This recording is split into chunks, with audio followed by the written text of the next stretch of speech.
Welcome to SciChat Saturday, where we get into our fun little informal conversations on issues and topics related to science. And finally, we bring in the first guest of the SciChat Saturday series. So, Deb, you get the honor there.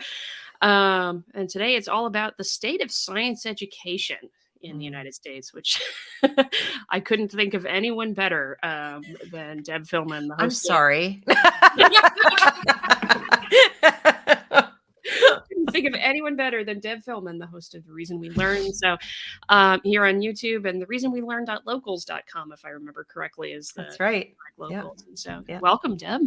Thank you so much for having me. I feel so honored to be the first guest. I didn't even realize that I was the first one. I thought maybe, second or third, but wow, that's quite a distinction. So thank you. First one for this series anyway. So I'm looking forward to having this be more like get more guests onto this kind of thing and then hopefully build it up into a little bit I bet more. I could find you some folks. Oh, absolutely. That'd be well, fun. Especially science ed. I bet there's some people, but I can certainly give a good general overview from people I've talked to. Mm-hmm. I know who I'm really hoping to get at some point, actually, is to get Professor Anna Krylov, actually, because she's written that marvelous piece on the peril of politicizing science, and so it's just magnificent. So I do have a contact for her, so I may actually reach out to her and try that somewhere in the new year. So I would love to have that be a wonderful conversation. So exactly. Oh goodness, science education in the United States been in the news a fair bit, between the New York Times, the New York Post, and goodness knows whatever else floating around on Twitter. I don't know. I'm kind of the mindset, at least from the higher ed side, which is the side that I know best. It's just, shall we say, it's a mess at this point. Yeah, I mean, the biggest problem that I see is that people sort of forget that students, so people of any age, especially little people, let's start, because K-12 is my realm, right? Are supposed to be scientists. Like that's kind of the whole learning itself. I believe we're sort of hardwired to use a primitive form of the scientific method, like instinctively. And so schooling, education either facilitates that and creates an environment where that is not only permitted to happen as it naturally occurs, but where it's stimulated. Mm-hmm. So you take something that's already hardwired into us from evolution and the way our brains work, like the actual brain science, all right, that we have known about now for a very long time, like 100 years. We've pretty much known how the brain forms concepts, how our neurology works, and also the processes of learning function. And they're not unique to the field of science. In other words, it's not unique to like biology, physics, chemistry, the things that we would call science with a capital S. The entire process of learning is scientific. It or ought to be. And some people might say, well, what about when you learn, when you read a book in literature or art or whatever? I'm like, it's actually the same.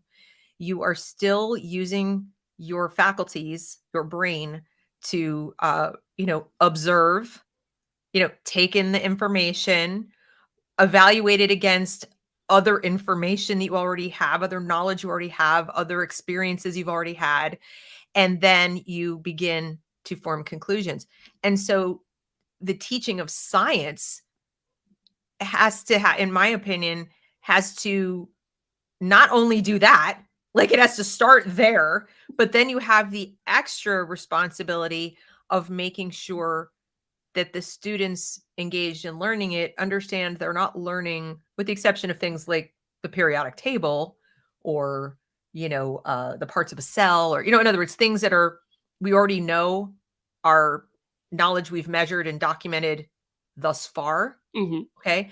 But when you're teaching science to young children, or even all the way to, high school, is to remind them that science is meant to be tested, that even the things they're doing in class are tests using this methodology to first understand the appreciation, and appreciate that science is kind of a method, not just a bundle of facts. and that even the facts that you're going to encounter are still meant to be tested, not trusted. Mhm.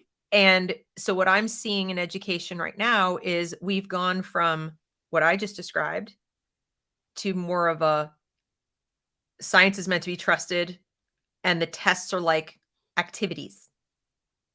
The tests are more like activities to show you how we arrived at the stuff we already know. Mhm. You know, we're going to make a battery. We're going to, make this compound. We're going to pour these things and look, a volcano. I mean, so the kid, it actually reinforces the idea that scientific knowledge is this finite bucket of stuff. And that their job is to sort of memorize it and have a rudimentary understanding of how the people who found it out. Okay, done. Right. Yeah. And then now what I see happening lately is we're going from there, which is basically how I was taught science, unfortunately, how a lot of us in our I generation were mean, taught it like, that's how I was taught science. I'm younger than you are, and so it's just like that was me in high school. You know, you're taught you're taught this is the way it is, and that's not. that's it. This is And what you, happens. This is what it is. And you memorize those things, put it on the test, go out. That's science. I learned science. And really, no, you didn't learn science. You learned a select few yeah, bits of you learn physical facts about the world that was brought about by scientific practice and studies. It's just that's correct. that's not science. That's not science. And yet they probably went out into the world thinking that was science. Oh, I know science. I know the parts of a cell are this, and this. And you're like, yeah, that's not science, but okay, thanks.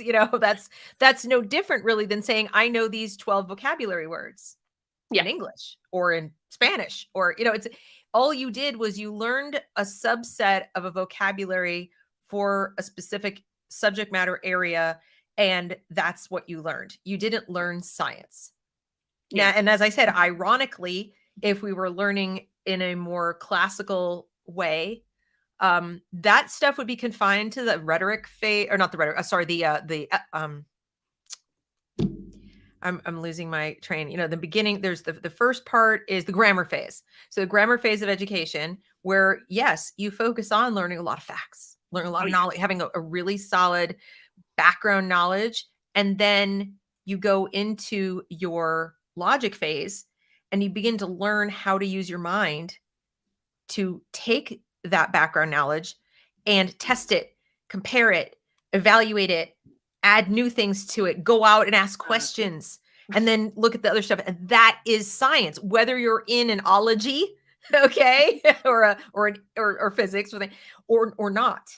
right. And then you get to the rhetoric phase, and now you get to the part where we would do things like write about it, report on it, produce research papers about it, things that you engage with.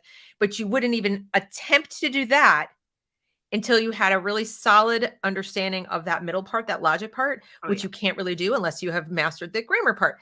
And we've moved so far away from knowledge-based learning that we've likewise moved away from the scientific method of learning. We've moved away from the science of learning itself. And it's the the science of concept, feelings now. It seems. I'm sorry. It's the science of feelings now, it seems, just for the better way to describe it. So all about the feelings and everything. At least it seems when I'm looking at K through 12 education. It's like, no, you can't be offended. You can't be offended. I hate to break it to you, at least in terms of like the professional side with science. It's just like, you know how many nasty peer reviews I've gotten if I were just like upset and it's like so fragile and I can't be offended. I would never get anything done. And it's just like that's one of my like prime worries when I'm looking at like K through 12. Are you going to be that offended at everything? You're going to get peer reviews that are nasty. I mean, one of the last ones I got was like it was wildly unprofessional. The guy was chewing me out up and down for something I didn't do, and or he also didn't read the article. That was the funniest part. The guy didn't even read the article because it's just like, no, I did what you're telling me I didn't do. Right. Did you ever see the movie League of Their Own, like the movie, not the stupid TV show, but League of I Their don't think Own? I ever did actually. Okay. Well, it's the famous line from Tom Hanks was, "There's no crying in baseball." Mm. There's no crying in baseball. Okay. And that's one of my favorite lines because I would like to apply it to a lot of things. And if there is a field where that really doesn't belong, it's science. Yeah.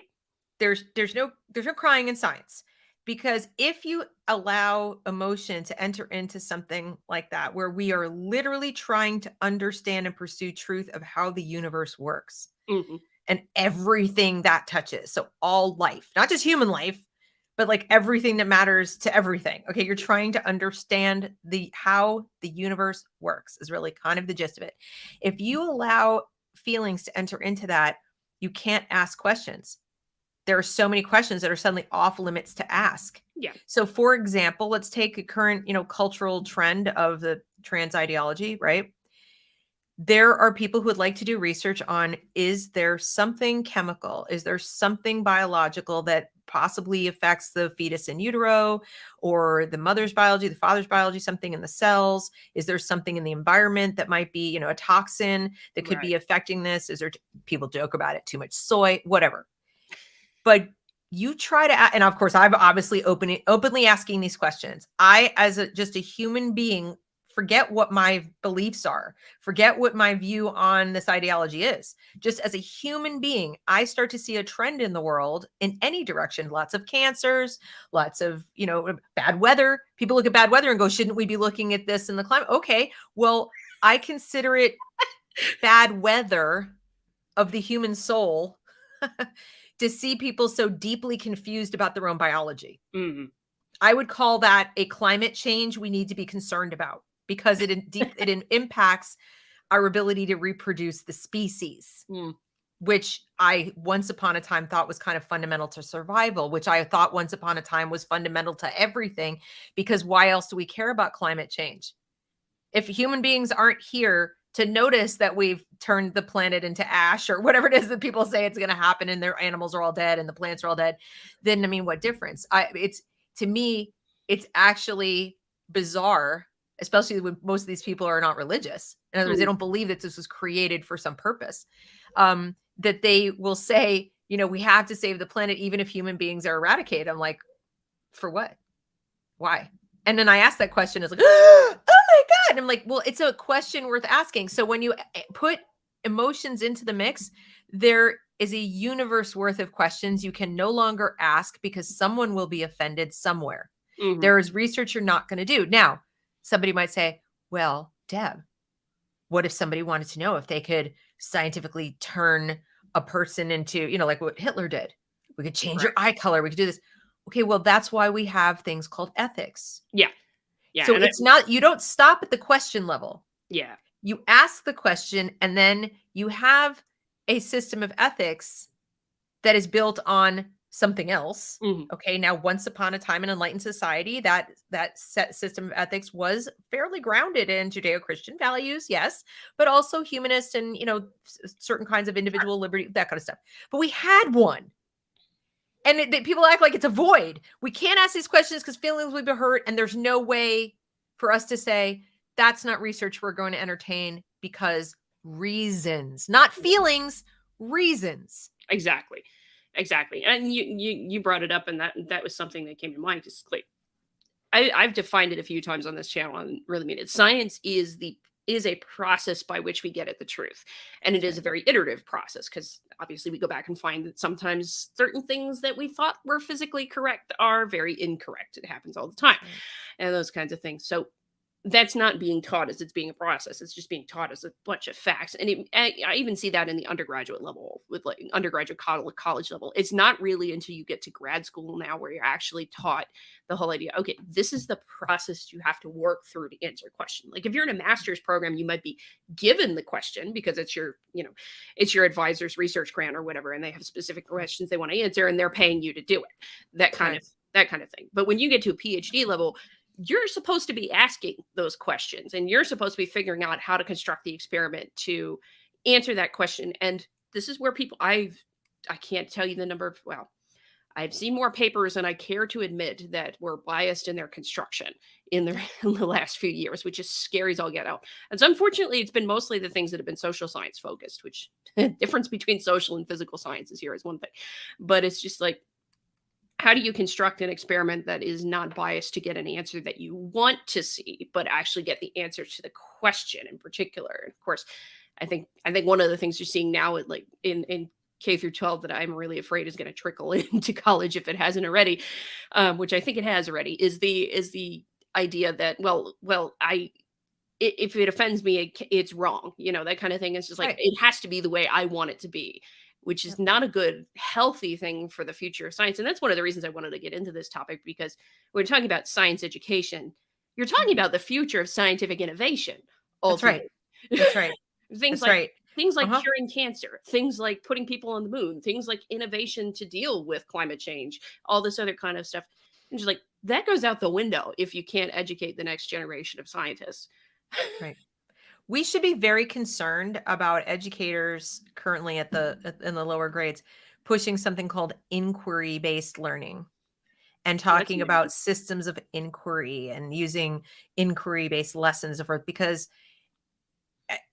it is, as I said at the outset, it is the natural human impulse. Watch a baby, Oh, watch a toddler. Inquiry is automatic. Inquiry, in if you set up the environment, like Maria Montessori was really good at this, saying, coming up with ways to create a learning environment where inquiry is facilitated. You don't teach inquiry. In other words, you don't come in and say like, and now you're going to ask questions in a void. Okay. And or they're going to be about this. No, you give kids, you put out, let's say, for example, like a water area with lots of measuring devices and flowing water and easy access to water. And you watch the kids, watch what they do, watch what they examine, how they examine the properties of water all by themselves. Mhm. It's if and by doing that, now we're talking about the very young kids. And then once they've done that and you come in, the teacher comes in and begins to ask questions about their inquiry. Mm. What are you trying to find out? What are your questions? What are the questions that you have? What are you doing? And on top of that, tells them facts about water to expand their inquiry. Right. But you can't, otherwise you're going to take that toddler-esque thing all the way up the food chain. Right. You're going to be always reinventing the wheel, always starting from nothing. So now I take a kid in biology class in high school and we do inquiry-based lessons and they know nothing. So you're just back to toddlerhood. They're capable, their brains are capable of being told things. So in addition to being naturally wired to inquire, we have to, in order to have our inquiry get up and up and up, and you talk about scientific research, Yeah. you have to have somebody passing knowledge to you from the previous stages Mhm. so that the inquiries become more sophisticated. Exactly. Otherwise, the 17-year-old in biology class is approaching animal biology, plant biology, just like the 3-year-old at the water table, as if they'd never, it's like, I don't know, it's an animal. What is this? What is that? We know, we can tell them. And their Okay. brains are advanced enough neurologically to receive that information, to memorize it, and then take that. And from Mm. what they know, come up with questions that are what you're describing. So Yeah. what we're losing in terms of scientific research, because of the way we're teaching all subjects, frankly, but especially science and math, when they feed Oh, yeah, together. math goes hand in hand with Math and science go hand in hand. We're doing both of them now in this inquiry discovery-based nonsense. We're not trying to pass on scientific knowledge. So the level of inquiry, the level of research is getting more and more feelings-based, more and more. What do people consider themselves experts at without having any background knowledge? Feelings. Mhm. It's the one area where no one can challenge you that you don't know about your feelings. Okay. And it's Well, I don't know that also the one. I was gonna say, I don't know that nobody Oh, could challenge you about your feelings. Is something wrong, Deb? I can so, hear you. like somebody was. Can you hear me? Oh, my I can hear you AirPods just fine. suddenly popped off and like went silent. So I didn't know what happened. Oh, Oh, you can hear me still? yeah, Okay. I can hear you just fine. Yeah. No, people can challenge your emotions, but it's a lot easier to say to somebody, you don't know how I feel inside, than to say, you don't know, you can't tell me that's a pen, right? And is all of this is part and parcel, I think, of this sort of move towards postmodernism where nothing can really be known and everything is really, up for grabs and all that. They go together.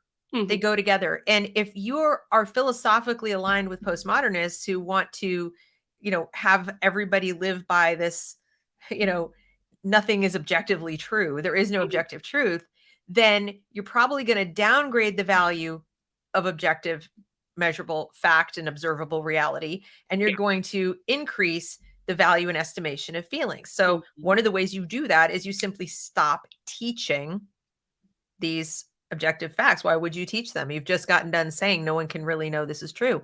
And the irony is, here we are saying science isn't meant to be trusted, it's meant to be tested. So it sounds like we're validating that. It sounds like we're saying nothing can really be known, but that's not what we're saying.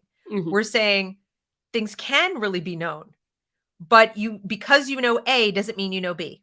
Yeah. No, and I would say it's not saying I think it's more so trusting the process, but testing the results of the process That's repeatedly correct. is a better way of maybe saying it. But Yep, yeah, it's just it's just a that's mess. right. And we get into this, and the more they're teaching the idea that your feelings are what matter most of all, and I feel, therefore I am, which is not necessarily a true statement either, kind of thing, right? The more you get into the antithesis of science, because at least when you're doing research, we do make an implicit assumption, of course, that objective reality exists when you're doing scientific research, that you have to go into that iterative process knowing that there's something that is true there for everybody, regardless of whether or not you think it is or feel it is. Or why Kind of bother? thing. Yeah, why bother then if you're, now subjective thing of I feel, therefore I am is going to overrule. Right. It's in the postmodernist stuff is the antithesis of science, which makes me laugh hysterically because just like I took a backhanded dig at the American Geophysical Union yesterday.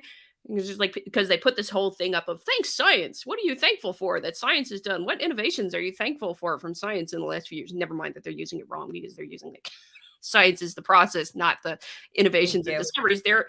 And that's a professional science society professional society of scientists for crying out loud. It's like all the Aren't they telling us to say what we're thankful to Fauci for? Isn't he the science? nobody is the science. Thank I goodness. know, but I mean, the fact that a government employee of such alleged high esteem could sit there on television and in front of Congress and say, I am the science. I am the science. And nobody laughed him out of the room or fired him on the spot and said, dude, I'm not really sure you're acquainted with what science is. I think you need to go. Oh yeah, And no severance for you. And you know what? We're gonna investigate you. No, it's kind of like, oh hell, Fauci. It's become, and I hate the fact that there is something called Scientology as a cult, no. Mm. because that would be the correct name for it. Well, no, there is a name for it. It's called scientism. Oh, scientism. Okay, Yeah. scientism. But yeah, it's just like it's crazy, and they're worshiping at the altar of this thing called science that doesn't exist. Like you said, it's a process. Mhm. And we've seen it. How many of our neighbors, how many of our friends said, the science says dot dot dot dot dot. I'm like, there's no such thing. No, science doesn't say anything. No, it doesn't. You're No, a science denier. I'm And a I'm like, scientist for a living. Science doesn't say anything. It drives when me crazy when I see that. people who use the term science denier are math deniers. That's it. Because if you're going to sit there and tell me that I'm denying the science, and then your next breath is like, well, this research paper said blah, blah, blah. I'm like, apparently you don't understand math.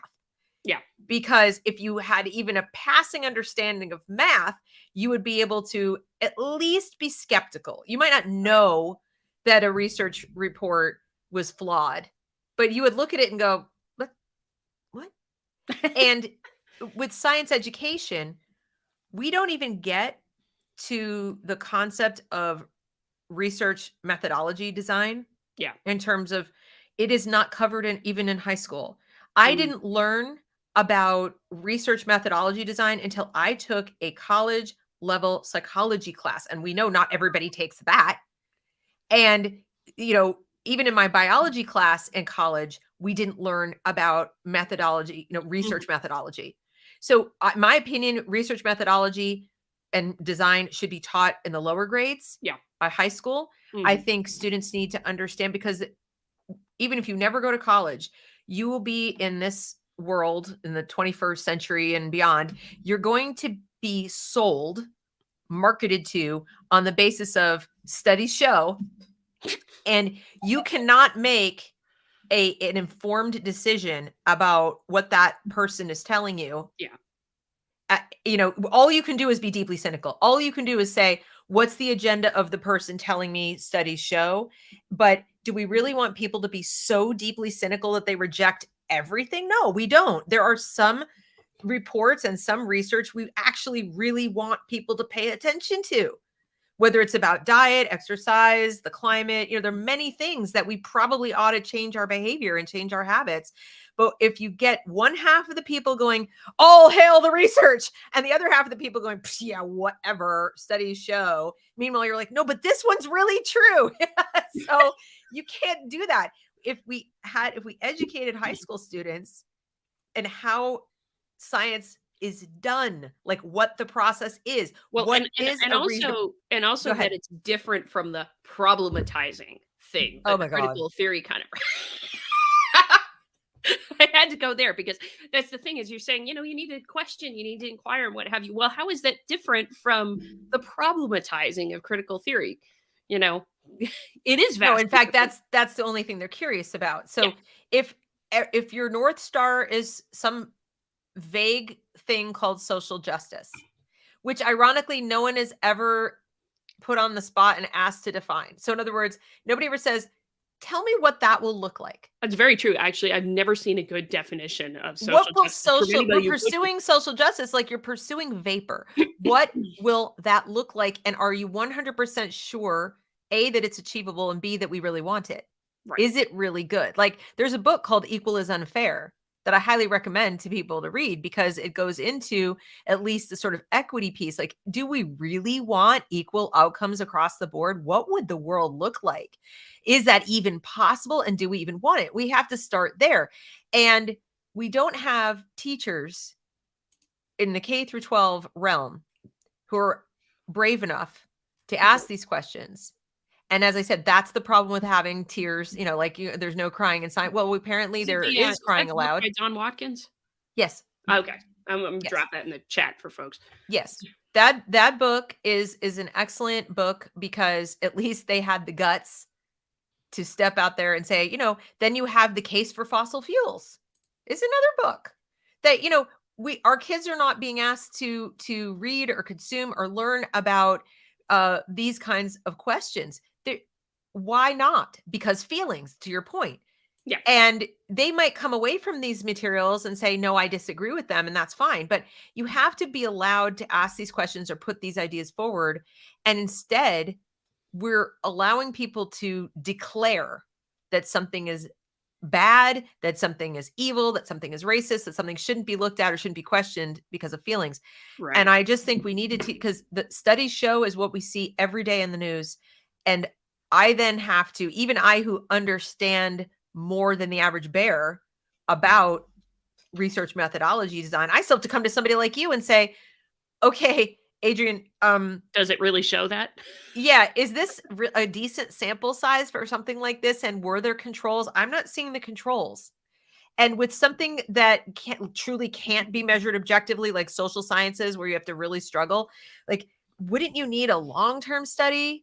Not, can you even get reliable results across such a short span of time when you're talking about culture, you're talking about social things? Most you can do, I think, would be to come up with the what's happening. Oh yeah, not the why. And a lot of there's the big difference between the social sciences and the physical sciences, and I don't think this is taught. I don't even think this is taught in the undergrad education. I'm very sure it's not taught in K through 12 because you don't get into too much of that distinction at all when you're in high school. Not at all. But it's just social sciences for the most part is very context dependent when you're doing the research, like what's going on in that current moment in time that's around here. And that's why longitudinal studies or repeat studies of the same topic are really, really important because you have to track how beliefs and perceptions change if you're doing those kinds of studies, for instance. So like the Yale climate change group has been tracking over a very long time how perceptions of climate change and I hate this phrase, but beliefs regarding climate change or the belief in climate change that's why I don't like it because it's not a religious thing. Excuse my language. Right. There. So it's just like it's what I study on a daily basis. So no, it's not a religion. Please stop treating it that way. Yes, exactly. I've told off a few articles. I've told off a few authors in peer reviews. Like, please stop saying that. You're not helping. Well, we use the word way too much. I work with students writing college essays, and I can't tell you the number of essays I look at that say, I believe. And I'm like, what do you think? Mm-hmm. I'm not really interested in what you believe. Like what you believe is, you're already kind of shutting me off as far as being able to persuade me or that I should talk to you, because when you say I believe, then it puts up a little bit of a wall for the other person that you're talking to, because the other person says, well, so now when I challenge you or ask you questions, I'm challenging something that has emotion attached to it. Right. Okay. That is effective when you are trying to persuade somebody and talk about your points of common interest. So, Right. for example, if I were debating somebody about climate change, I might say, look, I believe that we both want the same thing, which is an environment that is healthy and where everyone can thrive and, can sustain life long term and things like that. Then where you're saying, like, it's like saying, I believe in you. I Yeah. believe that we have common ground. I believe that's different. There's a time and a place for it. But to say, I believe the climate is changing, Right. it's not really up for your belief or not. It's like, Yeah, I mean, that one I believe that these are my glasses. I believe. Are they? I don't know. I have faith.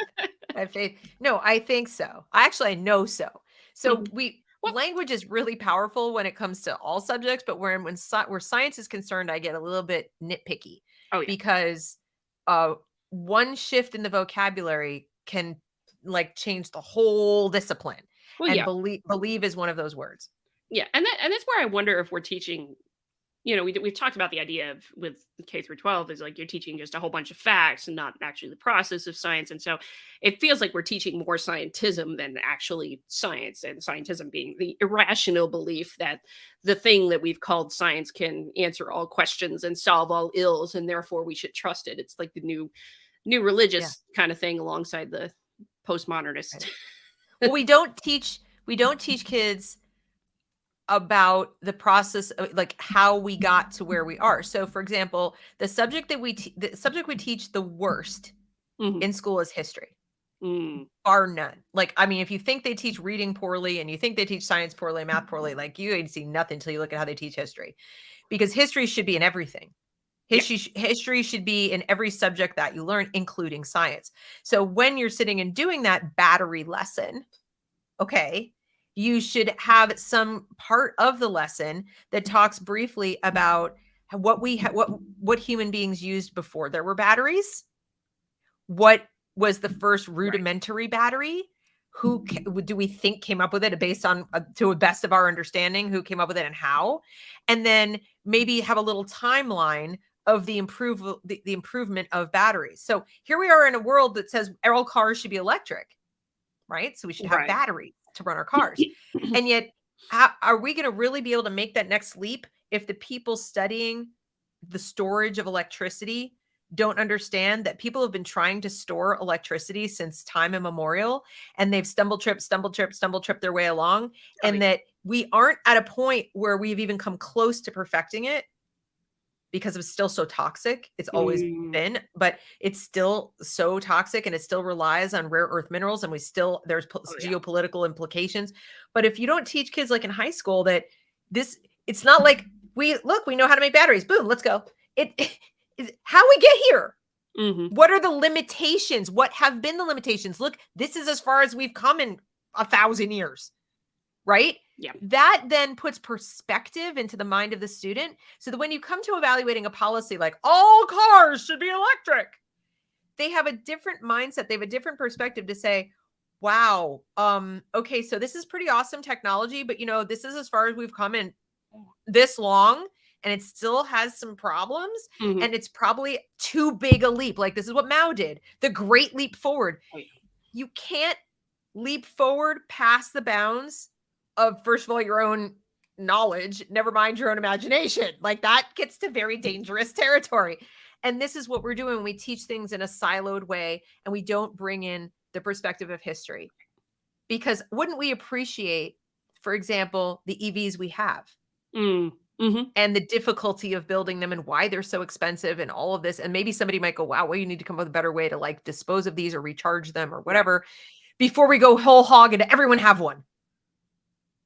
There are innovations that have to happen incrementally around this. And we don't teach history. We don't teach history of anything. It's the one subject. Or we don't teach it well. Let's put it. I would say we don't teach it, because if you have a student who doesn't realize that this is history, Mm, that we're living it. This is it. we History are is not indeed. everything yesterday and beyond. It is right now. You are living it. You are making it every single day. So what is history to you was somebody else's present and was even somebody else's future. That's why I Mhm. love those shows. Like way back when I was a kid, there was a Bewitched episode, and somehow Endora brings back Benjamin Franklin Oh, and some people I into, remember Bewitched, actually. It was still on when I was a kid, so yeah. So, but Endora was her mom, right? So it was right. her mother, and she brings back, I think, Benjamin Franklin. Oh, And jeez. Benjamin Franklin is in in the present day 1960s, and he's just like, like, oh my god, he's like kind of mind blown. And we don't teach them that the people who are alive when the first automobiles were Mm. built genuinely believed people would die if they went faster than a certain speed. Oh, yeah. Like they Well, would I mean, disintegrate. Like they didn't know. disintegrate. Well, I mean, No, they thought they would just you like might die if you die. pass a certain speed if you got into a car accident, but I They mean, that's thought a whole other just thing. moving, just the human form moving through space Yeah, at no, that you faster just than X disintegrate miles per because of the hour. speed. Yeah, That's yeah. interesting physics. I didn't know that particular one, so No, they did. They thought women were even more fragile about it than men, that somehow there was something that differentiated women from men driving in a car. And they thought that because they'd have horse speed. So if they would, attach multiple horses to a carriage, and they knew that you could get up to that speed, and it was kind of like, okay, well, we're okay now. But can you imagine like the first person who got in a car that could go 50 miles per hour? How many horses? just imagine it today. We have some You cars that can't go do it. 300 miles Horses an hour. can't do it. We have some Right. cars that go 300 miles an hour now for like drag racing and things like that. And although thank goodness for Right. like safety roll bar cages and things like that for when those things They go had a wrong. rudimentary understanding of G's. Mhm. It was rudimentary. It's not like what we understand it, and to them, because it had never been tested. Oh, tested. Did I say tested? What? They because it hadn't been tested, it was like no one has ever done it. So no one's ever done this. No one has ever gone faster than X number of horses can pull them, Mhm.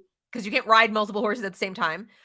They had locomotives, but I Right. think the idea was even the locomotive only could go a certain speed, and it was spread out.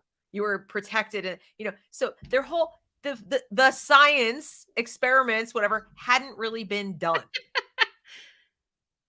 Yeah. By the But same it's token with us, right? I think you raise an interesting point because at least when I was in high school, and this was 20 years ago, myself now, I can't believe I'm getting that old. Yeah, we're not going to talk about how long ago I was. 20 years ago. Yeah, no, I mean, what was it? I graduated high school in 2004, so Oh my goodness. but just like I can't remember them because you're talking about difference between believing and thinking. Yeah. I can't remember them even talking then about that kind of subtle difference because it's like when I think about it, it's like science is the process by which you pursue the truth in an iterative manner. Nothing about that says you have to have a specific set of beliefs or values with it, other That's right. than you want to pursue the truth. Hence the reason why belief in this kind of thing is not necessarily relevant. It's not what you believe about something, it's about what you think about why something works the way it works and what's your evidence for that. But I don't think we teach that difference anymore. I haven't seen No. it in higher ed. I don't know about K through 12. I'm pretty sure not in K through 12 just from watching your videos and a few things. It's just like I don't Well, think and what baffles me is that the problem is when you don't teach that, you don't teach, what science is, how science, like what is sort of good science, meaning like it's done well. It's not, lead with the conclusion, yeah. Um, and when we don't do that, we don't teach the process, and we don't teach any kind of integrity to it, that there's an Mhm. integrity to it. You get both extremes. You get the people in the belief world who are like, I don't want to ask these questions because it hurts my feelings, and it challenges my beliefs, my deeply held beliefs. Okay, so we can't do that. That's like throwing Galileo in prison all over again, in my opinion. It's exactly like that. And people Exactly. who sit here now and say I'm progressive, like no, you would have been the church, and the people asking these questions are Galileo. Accept it. Okay, so there's that. That's just historical fact based on your philosophy at this moment. Right. Just is your philosophy of inquiry. Then you have the other extreme who are like, what's wrong with transhumanism? Let's do it. I mean, if we can, we should. Why not? Why not put a chip here and a chip here and a chip there? And and why do you have such a big problem with changing your RNA? What? Why is that? You don't want to change every cell in your whole entire body to do things that you don't know what they're being programmed to do because nobody told you. And they didn't do any longitudinal studies about it. And they're just telling you. They're just saying, believe us, listen to the science. We're going to inject a thing that is still in its experimental stages into you. And it works at the RNA level. And you got a problem with that? We don't really know what it's going to do to all the cells of your body. We just know it's going to change them. So, you okay with that? Well, they must know because white lab coats know everything. I mean, that's, yeah. And we're going to have to, Adrian, we're going to be in a position very soon in my lifetime for sure, where we are going to have to make decisions as a society about things like extreme AI. Oh yeah. About things like transhumanism. And we've got people who are like treating science like a religion and they have no ethics. They're hollow. I'm actually quite terrified, to be honest with you. No, it is a scary thing to me. It's just like a lot of my colleagues have developed what's called climate anxiety. And I forget the exact survey, but I think it was like, of course, right now, the 27th Conference of Parties is going on in Egypt with the climate conference and what have you. And there was a survey that the UN put out related to that apparently like 69% of young people, like my age and younger, think we're in a climate emergency. Well, that's what they've been told. Global survey. That's what they've been told. Not necessarily accurate, to be truthful, but it's just like it's that kind of crazy thing. And you're right, where they're treating science as a religion, but that's not what it is. And you're just like, arguing without a belief. I think one of my things, and this is kind of the idea I came to when I was thinking about all this last night, was just like, okay, wait a second. I don't want educators teaching science to kids. I want scientists teaching science to kids. Thank you. For so many reasons. Trust educators because educators don't know a damn thing about what science is. I'm sorry. I know there's some good teachers. I have a couple of cousins who are really good teachers. Actually, one of my cousins was a teacher in Virginia. She retired because of being forced to teach all that stupid CRT stuff in schools and the trans stuff. She's pissed. She left. And she was a damn good teacher. So she's like, I've had enough of this shit. We would go with that. But no, I mean, I think if we're trying to get to solutions here, I think one of the solutions that needs to happen is just like scientists who actually know their shit when it comes to doing their field, rather than the educators who try to teach science, need to be the scientists who need to be teaching what science is and how to do it, not the bloody educators. And admittedly, there's one hiccup with that because I do admit that there's a lot of scientists who are themselves not great teachers. They don't know how to communicate some of those basic principles that they learned so long ago themselves. So I still would rather see at a minimum partnerships or teams of, like there's a scientist and there is an instructor, for lack of a better word. I do think that's another science we don't pay enough attention to. Instructional science, instructional design. People don't realize that there are better ways to instruct things than others. And as much as we love to say, it's an art form, teaching is an art form, and it is to a certain degree, it's an art form. To a certain degree, people are just sort of naturally good at it, naturally charismatic at it. But I also think people who are not naturally good at it can learn certain strategies, certain approaches, and then improve on that. And they can become actually quite good instructors. They might not ever be, it's kind of like you can learn how to sing and be a technically good singer, but you aren't going to necessarily be, Mariah Carey or something. Oh yeah. Because some people just have a voice that is given to them, by whoever. And the same is true of teaching, but you can be a good one and you can be an effective one. But if we're going to throw that out the window and not even teach it, teachers today are taught almost zero instructional design. In many teacher ed programs, it is zero. It's literally zero because they are taught how to work within a system, be a certain, kind of certain kinds of professionals to follow certain rules. And so then they're going to be handed like a box or a set of materials, or they're going to be told to work to certain standards.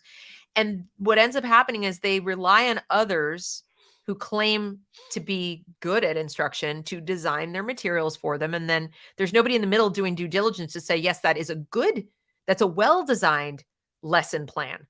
So you end up having organizations that have an agenda. If it's climate agenda, they have that. If it's race stuff, social science agenda, and they design what they call lesson plans. They don't use instructional science or instructional design science in terms of making sure the student is able to conceptualize or form their own ideas based on this information when they're done. It's 100% indoctrination. It's just about, this is the vocabulary, this is the exercise, get the kids to fill in these blanks, get them to do these things, read the script, and boom, you're done. That's not instructional design. That's that's not even education. Really. It really isn't. That's what you might get in Sunday school. I mean, no offense to Sunday school teachers, but teaching Sunday school is pretty much that. We're going to read this story and then I tell you what it was about. I'm going to tell you what it means and moving on now. And you're not meant to ask lots of questions about it. You're only meant to ask questions about, did I get this right or wrong? And, or you can ask questions that are left unanswered so long as they have a political bent to them. Like, why are people so hateful? Good question. Let's go. Like that's if it's a question that promotes a conclusion, oh, you can ask it all day long as that conclusion is in alignment with the lesson. But we don't do that. We also don't teach the science of learning, as I just told you, like how the brain functions to form concepts. What is the process the mind goes through where it doubles back, checks for knowledge, existing knowledge, evaluates it against what I don't know yet, then, does it's not linear. Right. It goes line, circle, line, circle. I mean, there's a science to it. We've studied it, but we're not teaching that either. And there's an Australian educator, Speller is his last name. Okay. And I just posted something last night about it, in fact, about the inquiry method, because here's a person who's been desperately trying to get people, he's one of several, but he's been trying to get people to wake up to this reality that we are not even, you talk about we're not teaching science, we're not teaching. we're not like what we're calling teaching isn't teaching. Right. It's not even instruction. If I had to give it a name, and this is true of science and all subjects, but it's especially egregious when it's science, I would say we have facilitators. They're not even facilitators. They're basically just shoveling it to people. I mean, a facilitator might be the best thing, even though you're not like facilitating a discussion, you're just facilitating a transfer of things. Kind of, yeah. And our teachers are going to be out in the audience probably and say like, oh, I don't do that. I'm a teacher and I care what they learn and I care that they can form their own concepts, whatever. And yet most of those I meet who fit that description will also tell you, I'm so frustrated. The students who come to me, by the time they come to me, they're not capable of doing that, which I respect them enough to allow them to do. Yeah. So if you get kids in, 6th grade, but they didn't learn to read very well and they don't have any sense of numbers, they don't enumerate, and they think learning is a drudge and they're just waiting for you to like put the info into their brain, what's going to be on the test. It is an uphill battle. You have to first sort of detox them and reacquaint them with the sort of their birthright, right? The thing they had when they were 3 and 4, and they're at the water table going, check it. What's this thing? Taller. This, wow. Oh, look, that curiosity, that natural sense of like inquiry, questioning, all that stuff.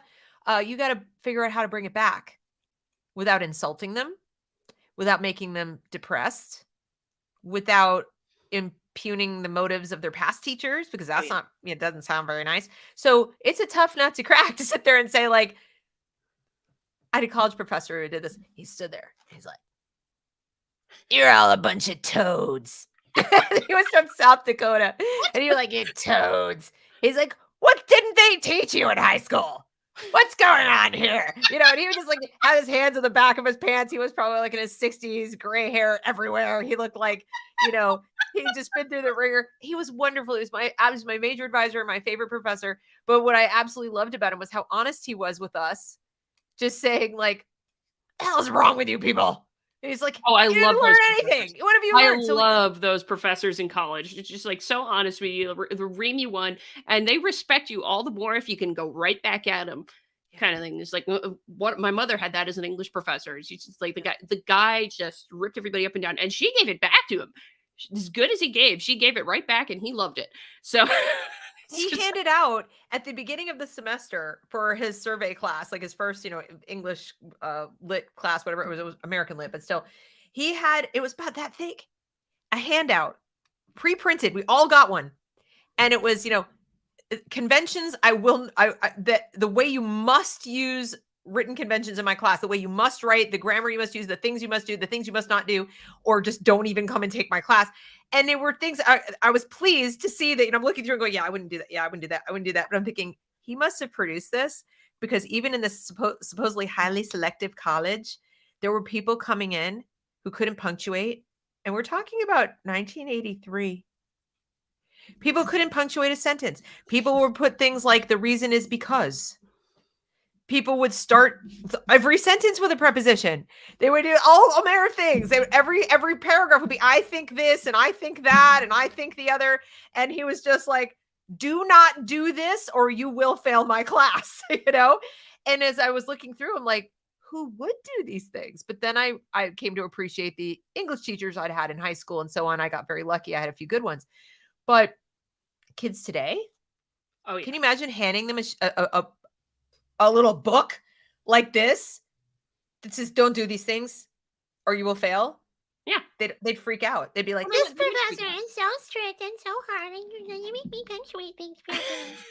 I'm glad you mentioned that, actually, because I'm going to bring this up because it fits in perfectly with what we're talking about just now. It's just like, I've seen more of this now since the thing with Maitland Jones came up with New York University. I don't remember if you remember that. Oh, the organic chemistry teacher? Yeah, the guy who was fired from He's NYU. too hard. So I'm seeing more of this. So this professor, Adam Grant. Yeah. He's an organizational psychologist who is apparently good at his job. But he posted this on Twitter. Because he was seeing a number of students complaining, my grade doesn't reflect the effort I put into the course. And he had the gall to say, oh, hang on a second. I'm still getting used to StreamYard. Sorry. Okay.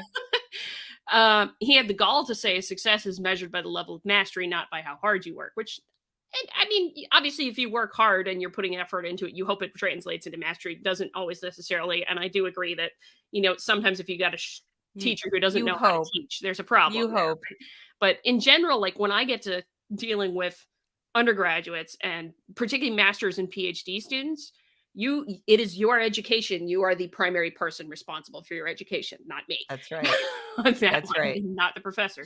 But this was some of the responses that he got when it was posted on Instagram. I was just like,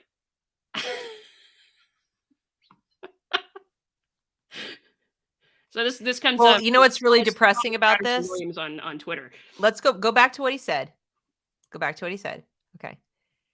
It says, my grade. So success is the grade in this narrow context. We're talking about the context of a school where you're being graded. That is the kind of success we're talking about. We're not talking about success in the world. We're talking about success, grade. Grade equals success. If I get an A, I succeeded, right? In school. Exactly. Right. So he's saying success is measured by the level of mastery you show, not how hard you work. In other words, your A is a measure of your mastery. Now go to the next comments. This is how people don't understand English anymore. What a narrow definition of success. Well, yes, it's school. We have to have one. That's how we know that an A has any meaning whatsoever. Then we get to wrong. I can usually get behind your post, but this is a no for me. What a terrible message to send children today. These are not children. These are adults in college. School tests / grades are not an indicator for success. He didn't say that. He never said that. That's not even close to what he said. They test a very specific skill set memorization, not necessarily at all. You can get an A on a test in a class for which you had to write an essay which demonstrated mastery of the concepts so that you could explain it to someone else so that you could go out in the world and practice that thing in the real world, so long as especially hopefully for the money. grade actually reflects that you master the material, because this is a whole other thing now, like the easy grading kind of thing. Like A doesn't necessarily mean anything, right? You've had that problem sometimes with the K through 12 education. You've talked about that. But look what we have here. We have a person who couldn't even understand the English syntax and structure of his sentences, telling him he's wrong and telling him what students should have and students should know. And what I'm terrified about is that these people are influencing education policy, all K through all the way up, K through 16, K through 20. Yeah. And they are starting from a false premise. He never said that. And then, and she's wrong. Grades and tests do not only measure memorization. Of course not. That's bullshit. Sorry, excuse my language. No, go Hard for it. work should be more than standardized test grades. Well, I'm sorry. What do you think would get you a decent grade on the test he was talking about? If it was effort, effort doesn't show up on a standardized test. He wasn't even talking about standardized tests.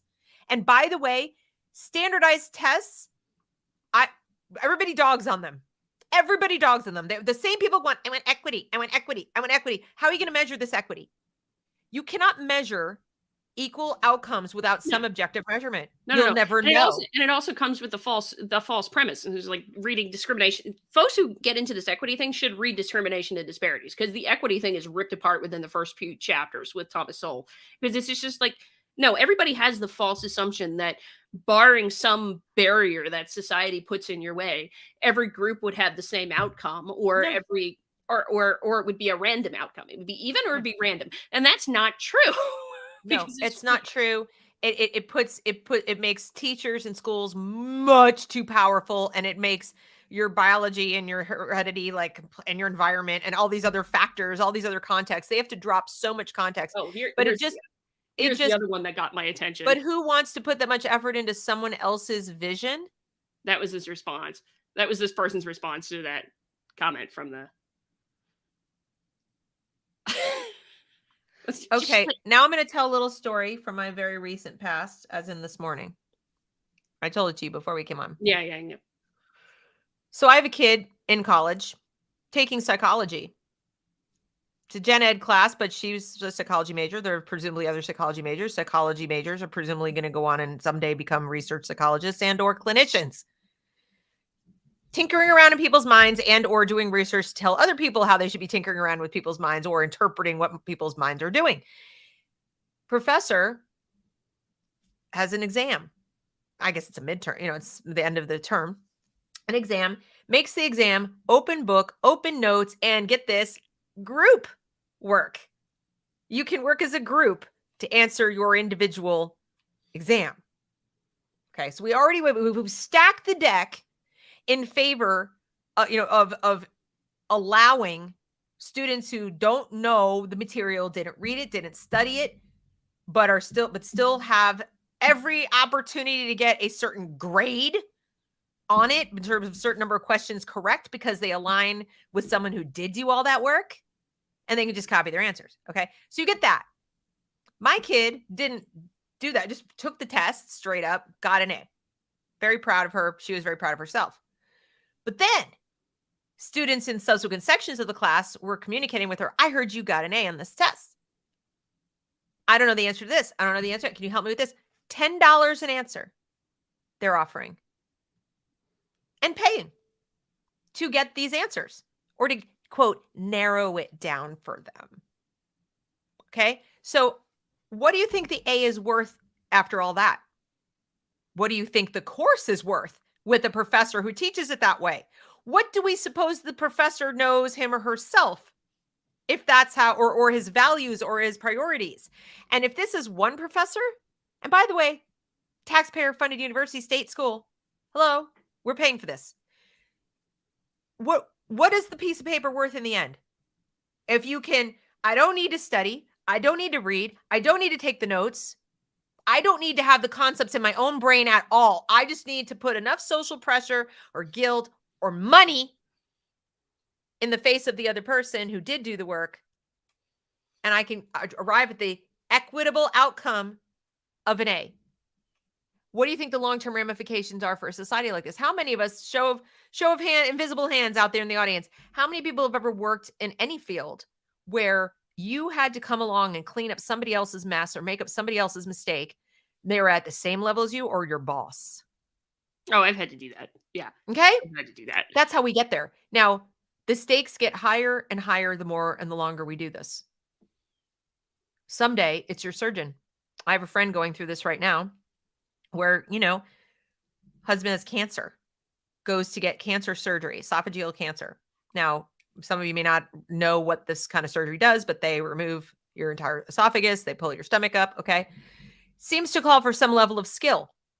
When they're done with that, they have to put a stent in to hold it open until everything heals, right? Mhm. And they have to replace that stent period. Okay. Something goes wrong. Massive bleeding. Guy goes into a coma. Okay. All kinds of problems. They have to go in and remove this stent to stop this bleeding. They document, we removed it. Everything's all good, whatever. Something's wrong. Still not working. Everything's bad problems, complications. Guy is feeling, goes, I have this lump. I have a lump. I don't know what this is. It hurts. I'm having pain. I'm having bleeding. Everything's wrong, whatever. It says right on the form, we removed it. Patient goes back. The doctor says, yeah, well, I guess we're going to have to go find that piece of broken stent that was left in there. Nowhere on the documents does it say the thing broke. It says it was removed, successfully removed, it says. I've read it myself. And then they're like, I'm sorry, what? Can I get into the surgery right now? I'm like in excruciating pain. No return phone calls. Okay, this is dragged on now for months. Then they doctor up the documents to come back and say like, oh no, we removed it. It just broke. And then no, you misinterpret what? No, it's written there in black and white. So my point is this level of incompetence. And then she went and talked. This is my friend is the wife and this is her husband. She went and talked to their GP and said, this is what's going on. And the GP said, who's older than we are, said, now you know why I left Atrium, meaning the medical group. Now you know why I left and went out on my own, because this level of incompetence is creeping up the food chain all the way into oncology, all the way into surgery, where is it going to end? We saw in COVID. So there are consequences, very real life and death consequences to allowing for this level of mediocrity, because feelings, you're sending a very bad message. First of all, I challenge that. No, we're sending a perfect message. Yes, your success in a credentialing process is going to depend on mastery. It is going to depend on whether you know the appropriate number of facts to do a baseline decent job. Yep. And even then, that's not good enough. You can know all the facts of the body there is, but if you don't form the right conclusions, if you don't practice medicine responsibly, you are going to screw up and you might kill someone. So in just a quick comment on that story, it's just like, if it were me and I had the power to do it, I would make sure that doctor was never practicing medicine again after that. Yeah. And this is, so I've encouraged her to, file a lawsuit, all this kind of stuff. And I'm not a litigious person, but this is reading these documents. Medical malpractice. When you read the documents, it's unequivocal. Yeah. It is medical malpractice. Medical malpractice happens, people. 250,000 deaths a year estimated from human error in the medical profession. And that number is growing. If we added in the excess deaths, let's call it, from COVID, it is medical malpractice genocide. It's like at a level that you can't even comprehend. Millions of people have died because of scientific and medical malpractice. I have no qualms about saying that. And so this topic that you're discussing today, I think is so important, because science, the education of science, the scientific method, whatever you want to call it, is where it all begins. Oh yeah. It's where it all begins. And what I'm really concerned about, and I'm going to stop sharing this for a second, but there we go. Sorry, I'm getting used to StreamYard. It's a new platform. It's okay. But so while back we talked about ethics because like the pursuit of the truth with science, it doesn't restrict which moral values or anything like that. You can come in with whatever your worldview you want, so long as you're interested in pursuing the truth. And that is the zealous thing. You got to think there's objective reality there. You got to be pursuing that and be really dedicated to that above sort of activist ideals and what kind of things that you would want to see in the world, which is very different from what we're teaching students now.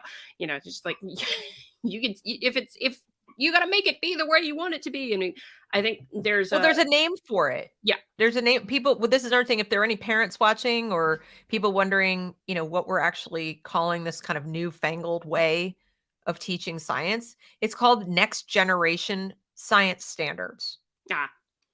They're calling it next generation. They call it improving science education through 3-dimensional learning. They have to make everything more complicated than it actually is. And it's made up of, if you want to share, I can give you the link and we can kind of go I don't know if you can share or not, but if you want to share. No, I'll drop it in the chat and you can pull it up. Oh, yes, I remember this. But this is the kind of nonsense that keeps me up at nights. This is the kind of stuff that I would, if we weren't on this show, I would have been like, hey, Adrian, can we do a show on this? So I hope you don't mind. I don't mean to like bogart your show here. I mean, I want to get into this, but I do want to finish at one point I was on first, because it's like the thing with the feelings and not being able to offend anybody and what have you. I do have a concern that is trickling in there. So like one of the things that happened in the 70s was because of the recognition of needing some ethics and guardrails around scientific research to make sure we don't do some really nasty things to people, which came up after World War II and the experiments that Hitler did, and then a couple of things in the United States that were certainly not kosher and all that. There's the Belmont Report in the 1970s, which basically laid down the rules of if you're doing human subjects research, you must abide by this particular set of ethics, which basically involves informed consent and, making sure that you're not doing direct harm to your participants, emotionally, physically, otherwise. And also not placing so much of a burden that it would be difficult to participate. Those kinds of things in ethics. Right. What's come out, and that's fine. I actually don't have a problem with that from human subjects research. But somebody has proposed recently, it was in the proceedings of the National Academy of Sciences. So this is how kind of crazy it's gone up there. This idea that before you do your research, and in the proposal phase of getting research funded, you have to run your research by this Ethics and Society Review Board. Oh, God. Which basically, it's not the thing about, is it going to have direct harm on the participants? No. They're actually going to screen it for if there is any risk at all that it could have some harm to different groups in society. You know how much of a problem that is straight away? It's just like, I know folks who've heard about that now are just like, no, this is not a good idea. This is not a good idea, because anything that could possibly stigmatize, any research that could possibly stigmatize a group would get flagged down by that. Any research at all. And I said this at the time when I did a video on it. It was just like, we have unknown unknowns. We don't know how people are going to take and use research. And yeah, you're going to see people who use it for negative and shitty things.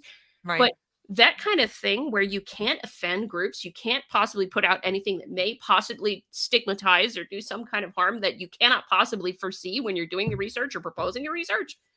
That's the extension of you can't offend anybody into the scientific world. And that's just terrifying to me. So that's why, again, science education has to reverse the course here and remind students that, I'm sorry, you may be offended because obviously the peer review part can be pretty nasty, but it's not about your feelings. Tough luck. Right. So anyway, sorry. I just wanted to make that point before we went on to that. But what I think you might want to do actually is I'm going to give you, there's this, but what is really important, I'm going to give you a link because this website is a little unclear.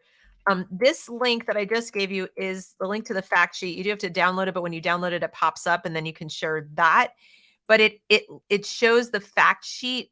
See over in the left, there's like a little arrow. Yeah. Okay. So this explains what this is. And there are a lot of people out there I know who will read this and say, Deb, what is your problem? Don't you want to have a set of standards about this and that? And here's why I think it's a problem. First of all, notice what the last sentence, or the second sentence rather, at the top. Why, or what they are. They identify these practices, concepts, and core ideas in science that all K-12 students should master in order to prepare for success in college and 21st century careers. How do they know that? You want to talk about a narrow definition of success. How does this group of people who put this together know what all... Do you not have live chat turned on, by the way? I don't think No, you I do have the live chat turned on. I don't think anybody's chatting right now. No, because somebody just texted me they're trying to, and it's not turned on. Oh. Well, that's strange. Just go to edit, like on YouTube, go to edit, and then you can there. Sorry.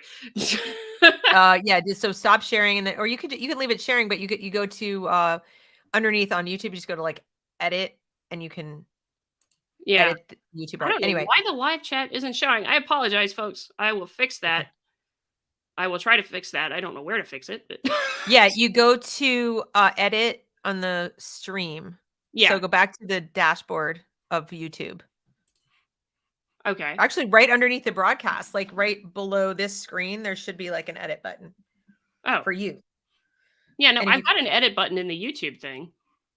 Oh, and then you go to customization, I think, and you click it's in there. Okay. Hold on.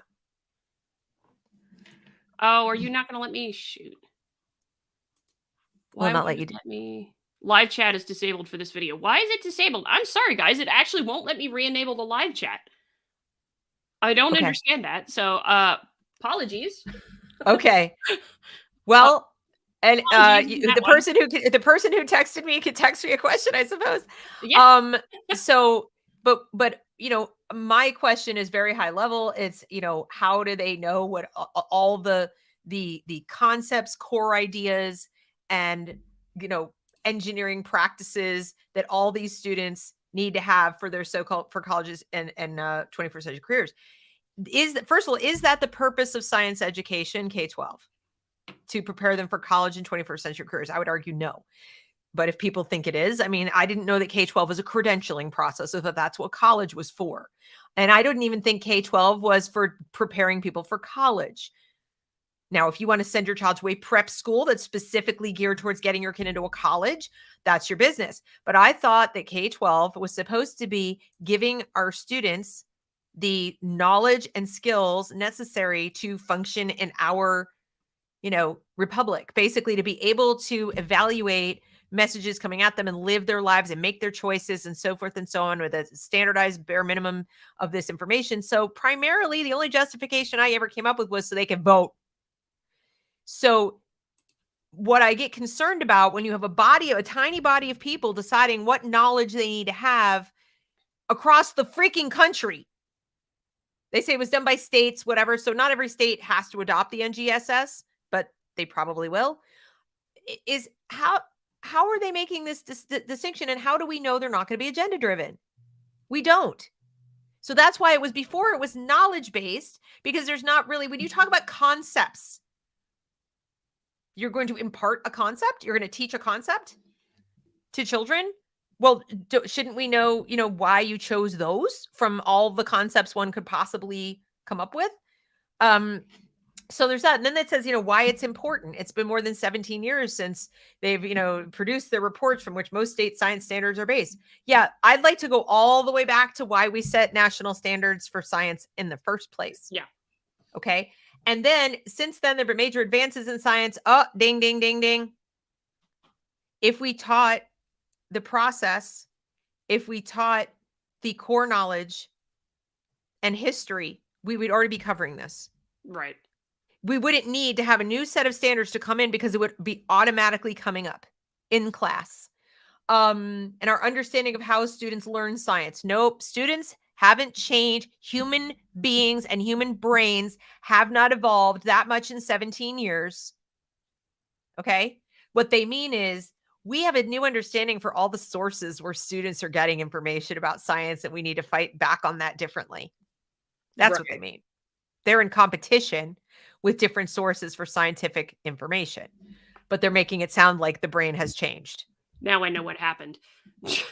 What Now happened? I know what happened. For some reason, YouTube switched this video so it came up as content made for kids, and live chat is automatically disabled in content made for kids.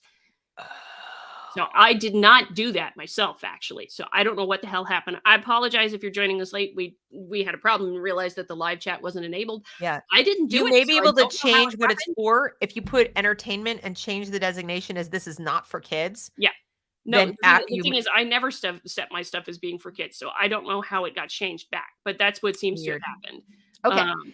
So anyway, and then they talk about they were developed through a collaborative state-led process. Again, state, why are we letting the state do this? Yeah. And then Well, how will they I will point out, I recognize one of the names in there, the American Association for the Advancement of Science. Most people actually may know what that is, even though they don't, may not recognize the name, because those are the folks that publish Science Magazine. Actually. And it is a science organization, don't get me wrong. It is a professional society of scientists, but it is also the same group that publishes Science Magazine. Something you probably didn't know about that when you first read it, Deb, but that's a name that I very much recognize.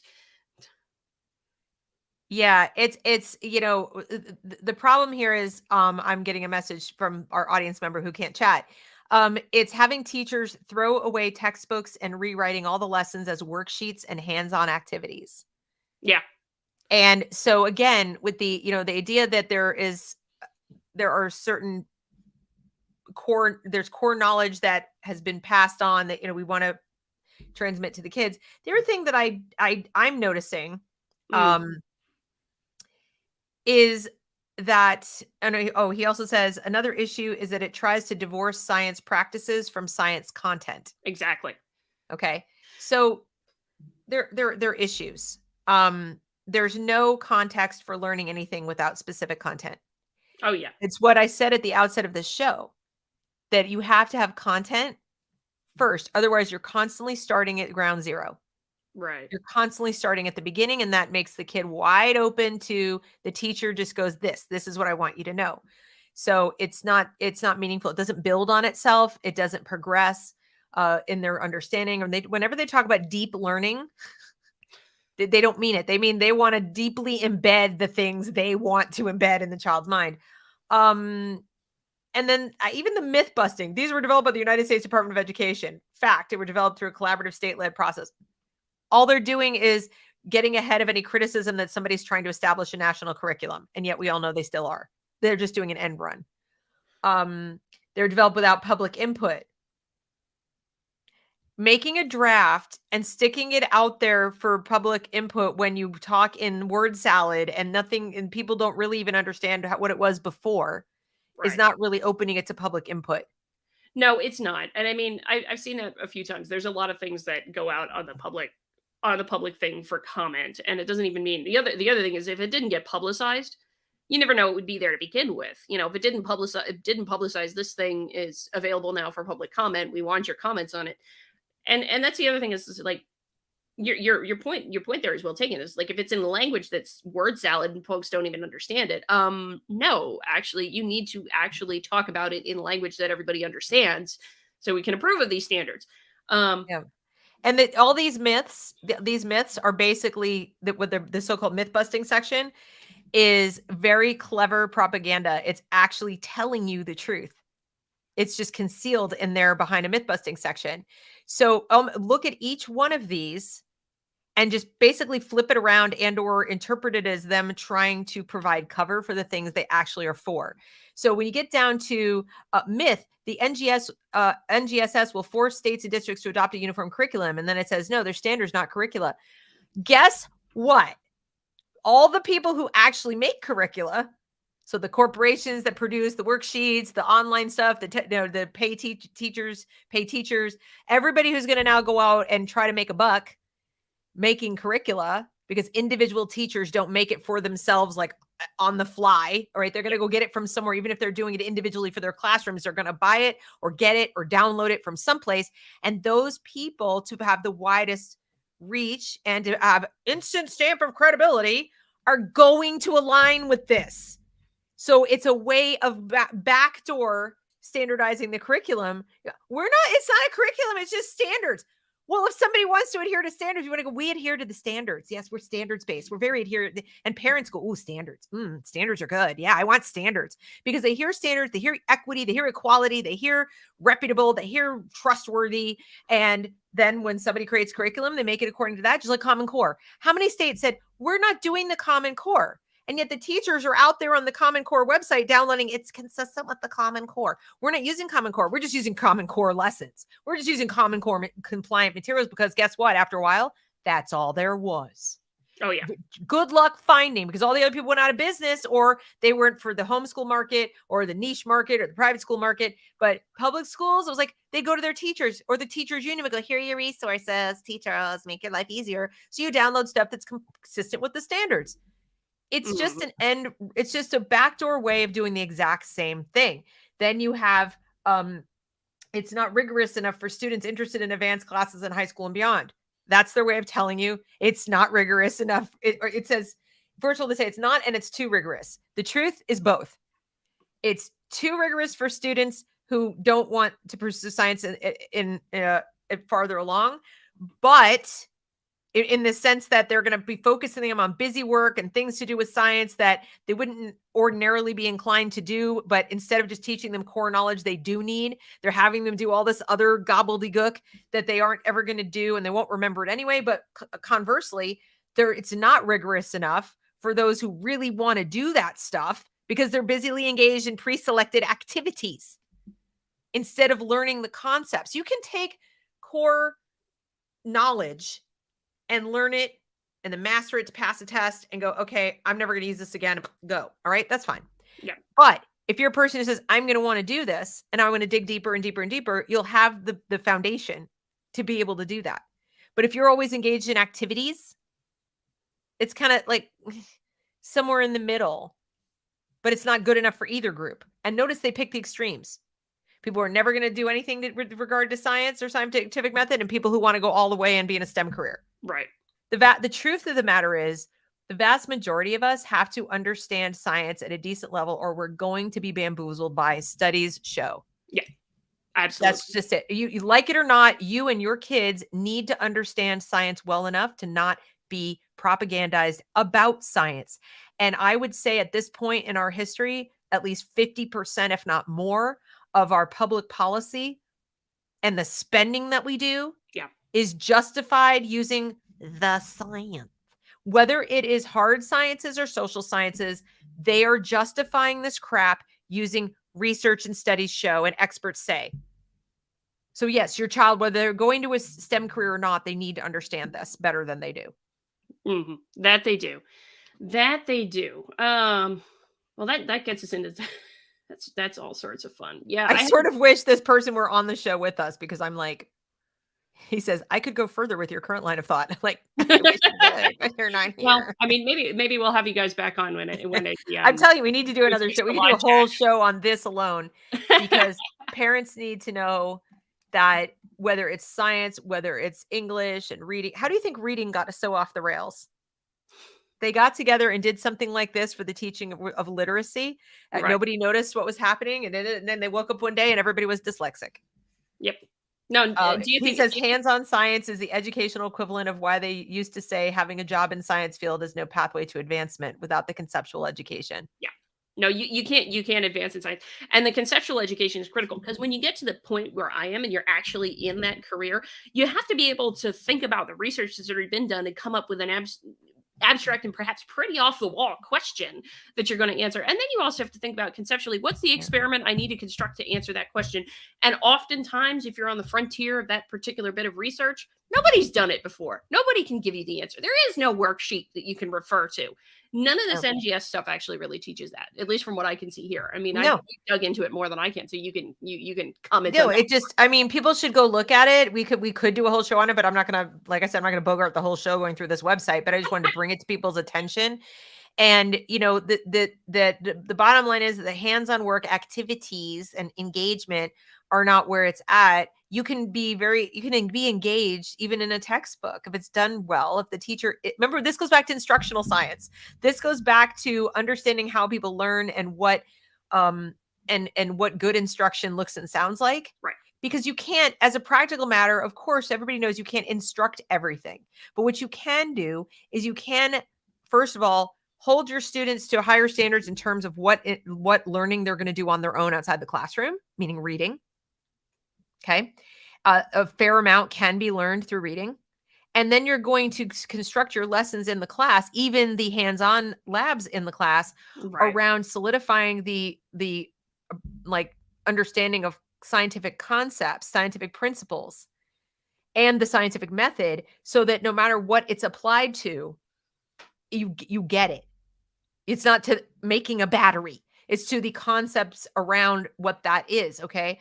And so, when you focus so much on spending all this hands-on time, you're pulling out all that rigorous, like knowledge acquisition. You don't have time. Yeah, you don't have time to teach it. There's only so so much time it takes to set up a freaking activity in a classroom. Oh yeah, no, I know. I know. We did. I mean, we've for some of the offices that scientists work in now, you actually go out and do like public related things, and so you're setting up activities at tables and different museums and things like that. It's just like, I mean, that doesn't necessarily that teaches knowledge that doesn't teach what science actually is, which I don't know. I don't know of a good way to well, we need to teach it. I just struggled to see, what's good. That's been my beef. Okay. Let me reorganize my thought here. I apologize. Yeah, we've established is one of the things that's not happening in K through 12 is they're not teaching what science actually is, the process of actually figuring things out.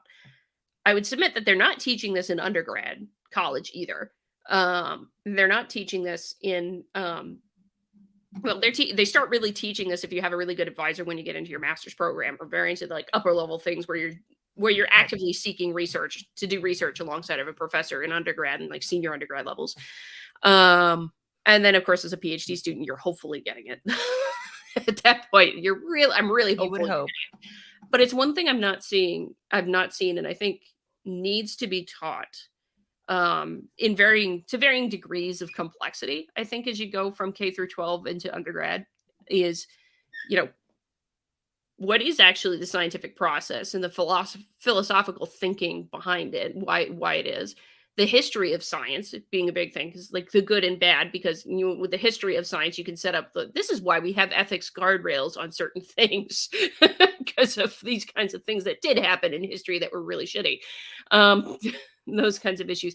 But it's not taught. And I think also like thinking of the philosophical thing, I've harped on this before, is like one of the things that's not taught is what are the 4 normative principles of scientific practice. And the idea of communality, that scientific knowledge and research belongs to everybody, hence the reason we do publishing, hence the reason you need to be able to read and write very fluently, right. And all these kinds of things. The idea of universalism, that, yeah, if you really are applying the principles of scientific practice and you're pursuing the truth, anybody can be a scientist. The idea of disinterestedness, that it's not your ideology that dominates anything, that you're after this for the pursuit of the truth, not because you want to change the world. What the what, Adrian? The who? What? The truth? That's a dirty word. It's my truth, mine, and then you have yours, and of course yours is wrong. By default, yours is wrong because it isn't mine. And that's mine's the limit matters. I am an island. I live in, but you must validate my truth. I don't have to validate yours, but you must validate mine, because I'm not going to validate yours, Deb. No, you get what I'm saying is if we, I get it. We live in this subjectivist universe now, and science, they can come up with all the NGS. And then, what's sad? It's gone on for so long. With this like acronym BS and this, we're the experts, whatever. That I think if you, sorry, go ahead. Yeah, just to finish the point. I mean, the other principle is the organized skepticism thing, where you just like repeated testing and what have you. That's where that comes back in. But anyway, I was going to say is those kinds of things in that philosophical practice and what have you. I didn't know what all of that was until after I finished my PhD. That's how freaking terrible the system is right now. And I'm disappointed with a lot of STEM professors who are not engaged in teaching this to their students, at least to their graduate students. in particular so they can pass it on. But that needs to happen. So please, if you are a graduate professor in some STEM field, in math and engineering and medicine and what have you, please teach it to your students. Please teach that philosophy to your students if you're not insanely woke already and just forgetting about it. So, because it needs to happen if this is going to change. Right. And please continue. No, I was just going to say you're so right. And I mean, it's gone on for so long that when we say things like this, people will say, well, what would you replace it with? Like, what are you doing? A textbook? And you're like, maybe? But what's wrong with, why are you thinking that's automatically the worst thing? Well, we've done, the people who've pushed this stuff have been so successful at demonizing textbooks, demonizing lecturers, demonizing instruction, as you know, I instruct and you listen, demonizing everything that isn't student-led, experiential, you know, it's like so holistic and it's very group and touchy feel. They've done such a good job selling people on that being better because it's those things that they haven't had to demonstrate that it's effective. And then when we go back and say, you know, we put someone on the moon. We haven't been back to the moon in how long? And we just sent up dummies. We just sent up astrakins. Literally, mannequins. Then to go just around the moon, just to make sure it would be okay. We could still do it before, you know, we're going to test the landing stuff again. We did this with computers that filled a room that were not as powerful as this little device. You've got in your hand right now. And yet, in the entire time that I've been alive, we have not, I mean, we had the space shuttle, that was good, but we haven't been back. We haven't done anything further. We haven't gone farther. We haven't gone to Mars. We haven't figured out how we could even think about going to Mars or even sending more than the rover. And I'm sorry, but I would argue that part of the reason is that those people were educated differently. We took the way they were educated and we threw it out. We literally threw it in the trash. We put it in the shredder. We said it was bad without anybody challenging, without anybody saying why. It seems to work pretty well. Look what we've done. Look what we've done. We went from having a non-existent military, like it didn't exist. It was like worse than the Keystone Cops level of military when Hitler invaded Poland, to being literally the most formidable military power on the planet 5 years later. Oh, yeah. Because of our industrial capacity, our scientific capacity, our ability to just, and that, don't kid yourself, that was because Rosie the freaking Riveter and every other person who was able to go to work and work in a factory and do these things and build a ship or whatever, and even just coming up with the plans to say, all right, blueprints, aircraft carrier. Like they were able to do that because the basic schmo, I'm sorry, with a high school diploma was still what, you know, or engineers certainly at the university level were educated enough in engineering and design and so forth and so on to say, what are the specs? What do we need it to do? What are we capable of doing? What have they done? Let's do it. Okay, let's do it. And they were able to do it lickety split because they had the knowledge, not because they could collaborate and work together and have empathy and the compassion and all this. No. In fact, I'm sure they were able to do those things, but they were able to do those things not because we taught them how, but because they had shared knowledge and guess what? A shared goal, you know, stop the Nazis.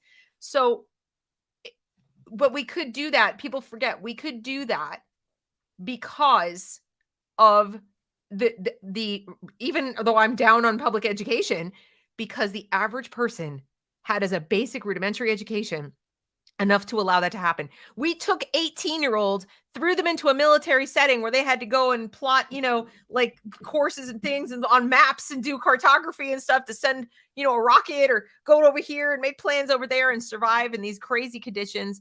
And they did. That's how we did it, because we were literate and we were well educated at a basic level. When we had a population where not even half went to college, not even half the population went to college in that year. We were coming out of a depression. People had no money. And yet instead we take all that about how we teach and went, because why? Because hurty feelings? I mean, I'm still at a loss. I mean, hurty feelings. Yeah. It is the thing, unfortunately. I mean, it's like, how did we get this way? And then now when we say, maybe we should go back and learn from the past when things worked so well, I'm not saying I am not saying just go all the way back, grab a boring textbook and do it just exactly like that. That's not what I'm saying. I'm saying let's stop pretending that these reforms were better. Let's stop, like putting more lipstick on the pig. Well, this lipstick's made with beeswax, so I'm sure it's better. It's here. It's organic. It's organic lipstick. It actually is, but this is organic. So this lipstick will definitely make the pig prettier. Because we assembled a panel of green experts in the making of lipstick, and we took feedback over a period of a month from other people in the same world, and they said this is the lipstick. This is going to do it. The pig is going to be beautiful. Watch, you see. Bravo, Deb. Sorry. No, don't be sorry. It's perfect. It's perfect because it's just like, no, I couldn't agree more that this we have had a real stagnation in innovation in the United States since the 40s, 50s, and 60s. And it's just like, it's been unfortunate because it's partly because education is not all that great right now. And it's just, particularly with science, I think we've hit on a few things that need to happen to kind of think of like, let's try and leave this on what do we need to do to change things kind of thing here. It's just like, you need to start teaching actual like science philosophy again, rather than just the hands-on activities of knowledge of fundamentals and things like that. You need to start doing that. I really, really, really want to see, and particularly in K through 12, I want to see like, I wish there was a way we could do this. Like any professors who are retired, who are good scientists, let them go back into K through 12 and, actually teach science. Yeah. Instead, because I think that would be a hell of a lot better than what we're doing now with the educators. No offense to it, because I'm sure there's some good teachers, but our commenter is still writing to me and says what happened after. Okay, so it says where he lives, the high school physics teacher quit rather than be forced to do all the NGSS crap he was being asked to do. Yep. What happened after that was crazy. The physics class had students in class going online to search for new physics teachers. After the physics teacher left, the students were going online to find a new physics teacher, and they had students conducting the applicant research.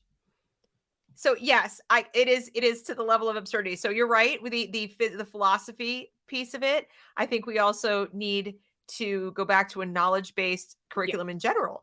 I think we need to dispense with all these standards.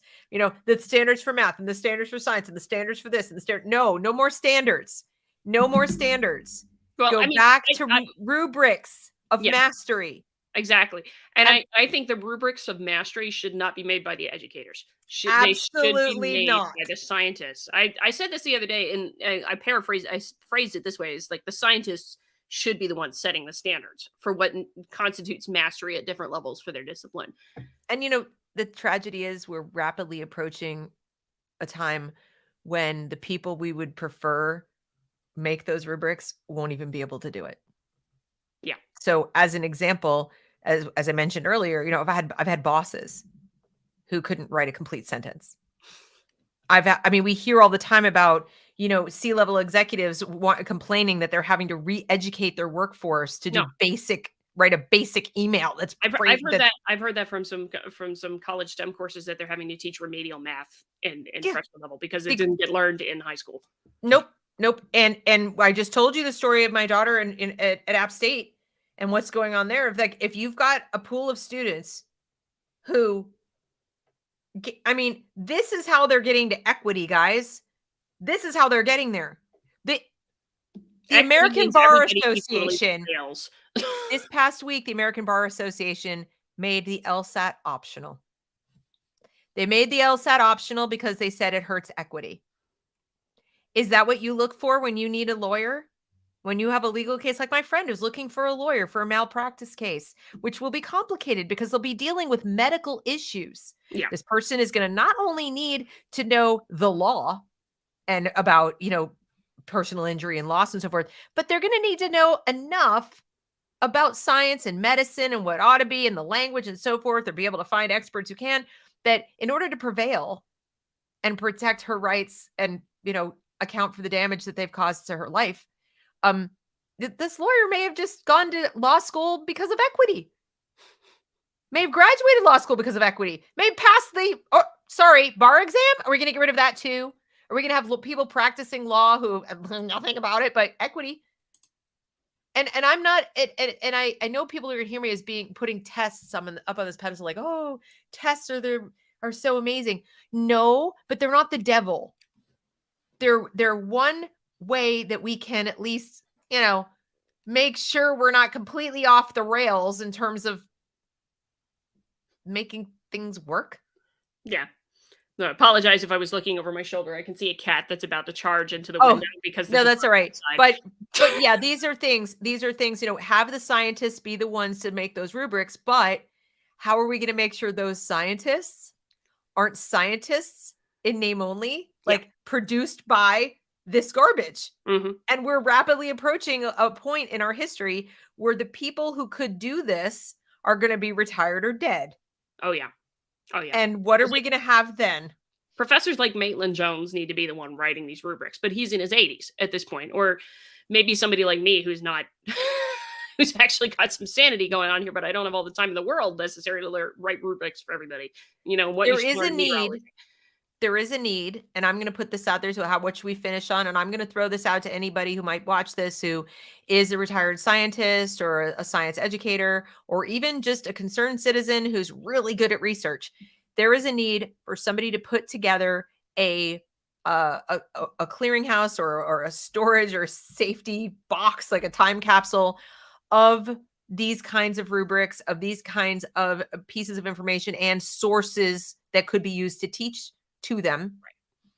And it's like a library of civilization, like our own library of Alexandria. And we need to hurry up and we need to build it ASAP. Yeah. Like before the censors, back in the Middle Ages, who destroyed it? Who destroyed the Library of Alexandria? Religious cultists. Oh, yeah. Nothing against religion today. I'm saying cultists, and this I would call a cult. This postmodern garbage cult. Postmodern garbage is very cultish. They set fire to it. We're seeing it a second time. We will never know what we lost when they destroyed the Library of Alexandria. And I already submit to you that even though it hasn't been completely destroyed yet, we don't know what all we've lost so far. Yeah. We've already lost probably a century's worth of advancement in science because of the way we've taught science for the last, at least 50 years, probably longer. Yeah, no, I agree. And I mean, that's a great idea. I would love to see that. And if I can find any rubrics, if you have any rubrics out there, feel free to send them to us, because it would be probably the biggest help right now to actually know the rubrics rather than the standards. Yeah, I would love to see that. If they're scientists, I would love to go find some people, but maybe even talk to that professor and say, like, if in your perfect world, what would you love to see a college graduate or even a high school, more importantly, the high school graduate, right? If we get the high school graduates with the proper rubric for what their mastery should be for science, then things have a better chance of flowing, up into the colleges and the graduate schools. But right now, it's K-12 was dismantled first. Oh yeah. And that's why it's coming in to hit colleges now really hard. That's correct. You've got the professors like Maitland Jones, who was fired because, he wouldn't lower his standards, his own standards and his rubric to meet the students who just wouldn't want to do the work that was required in that. They didn't put in the effort to demonstrate mastery. And he saw this not in the, he was fired this year, but his comments and his own, he did an op-ed in the Boston Globe, so you can go look at that and get his thoughts. But he very much commented on, no, this is a pattern I saw over the last 10 plus years where students just wouldn't work. We'd make videos for them to look at while they were in dealing with COVID. And of course, you're not allowed to come to the campus. Well, nobody would watch the videos, and we can see that on the back end with the Moodle stuff, with like Moodle and WebAssign and all that kind of stuff. You can see it, but it's like I would do everything I could, and except for the students that were really trying, they were all complaining that they weren't getting the grade and saying that they were putting an effort when they really weren't. At least not according to his standards of what it meant by effort. But yeah, no, I agree with that idea. We need the rubrics, need to get back to teaching science philosophy, and it needs to happen in very quick order. And I think the best people to do that are the scientists themselves. And part of me hates saying that, because I know they're all busy, because part of the problem with this, of course, is that you're competing for grants and funding to keep your own salary and to pay hire graduate students and all that other kind of stuff. So that's like a whole other show. Oh yeah. I mean, it's not my area of expertise, but I say that to the audience. Like I say that so that people understand that the problems that we're having in this realm are kind of like multifaceted. Oh yeah. And, I just happen to live in this silo, and like, that's kind of what I'm concerned with. But I am fully cognizant of the fact that even if we fixed everything in education, part of why it became that way, it's kind of like this. Part of why it became that way is the incentives are in all the wrong place. Incentives being how you get funding. So our very helpful commenter has sent me this link, and I'm going to say again, I am so sorry that the live chat got accidentally disabled, folks. It's hope we'll have Deb on another time when I remember to fix it. But this seems promising. It says science content standards for California public schools, kindergarten through grade 12. This came out in October of 98, adopted by the California State Board of Ed. And this was written by Glenn Seaborg. And I'm going to go look at who that is. Oh, Glenn Theodore Seaborg. Died in 99, American chemist whose involvement in the synthesis, discovery, and investigation of 10 transuranium elements earned him a share of the 1951 Nobel Peace Prize in Chemistry. See, that's the kind of people we need writing science standards, I think. Oh, yeah. Nobel Prize winners. But when the Nobel Prize used to mean something, and now, of course, even that's being degraded. But no, this is exactly what I'm talking about. We could probably right now, before they purge the internet of them, go back to when people like Glenn Seaborg were writing things for math, for science, for history. And now, mind you, people look at the history and say, well, that's so white supremacist. Okay, I am not suggesting that these will be perfect, but you need a baseline. You need to start with something, and then you need to go into it, and don't tinker with it for the Crayola crayon box of diversity.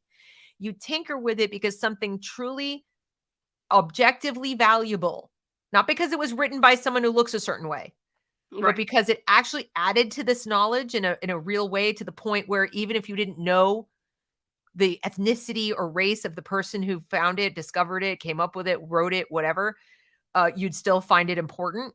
That's how we need to be evaluating things. Blind.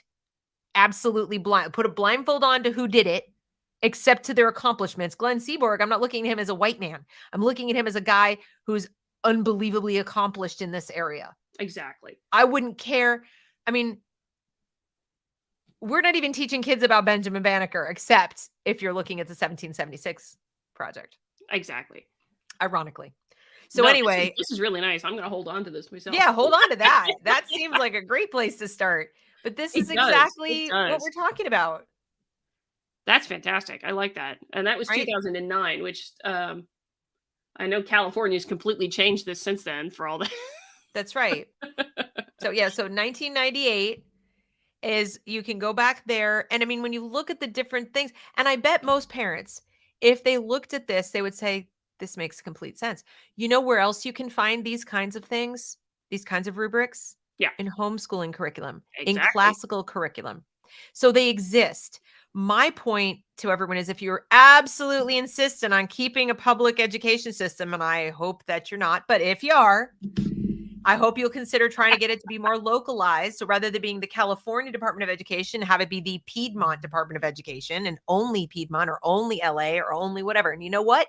Let LA be some communist utopian version of education, and let Piedmont be whatever, or Burbank be something else. Let them compete. Exactly. Literally, let the city of Piedmont and the city of LA have completely different kinds of education, and let's see how we do. Exactly. Let's see how it goes. That's totally appropriate. Let it be different kinds of that would be, I would be okay with that.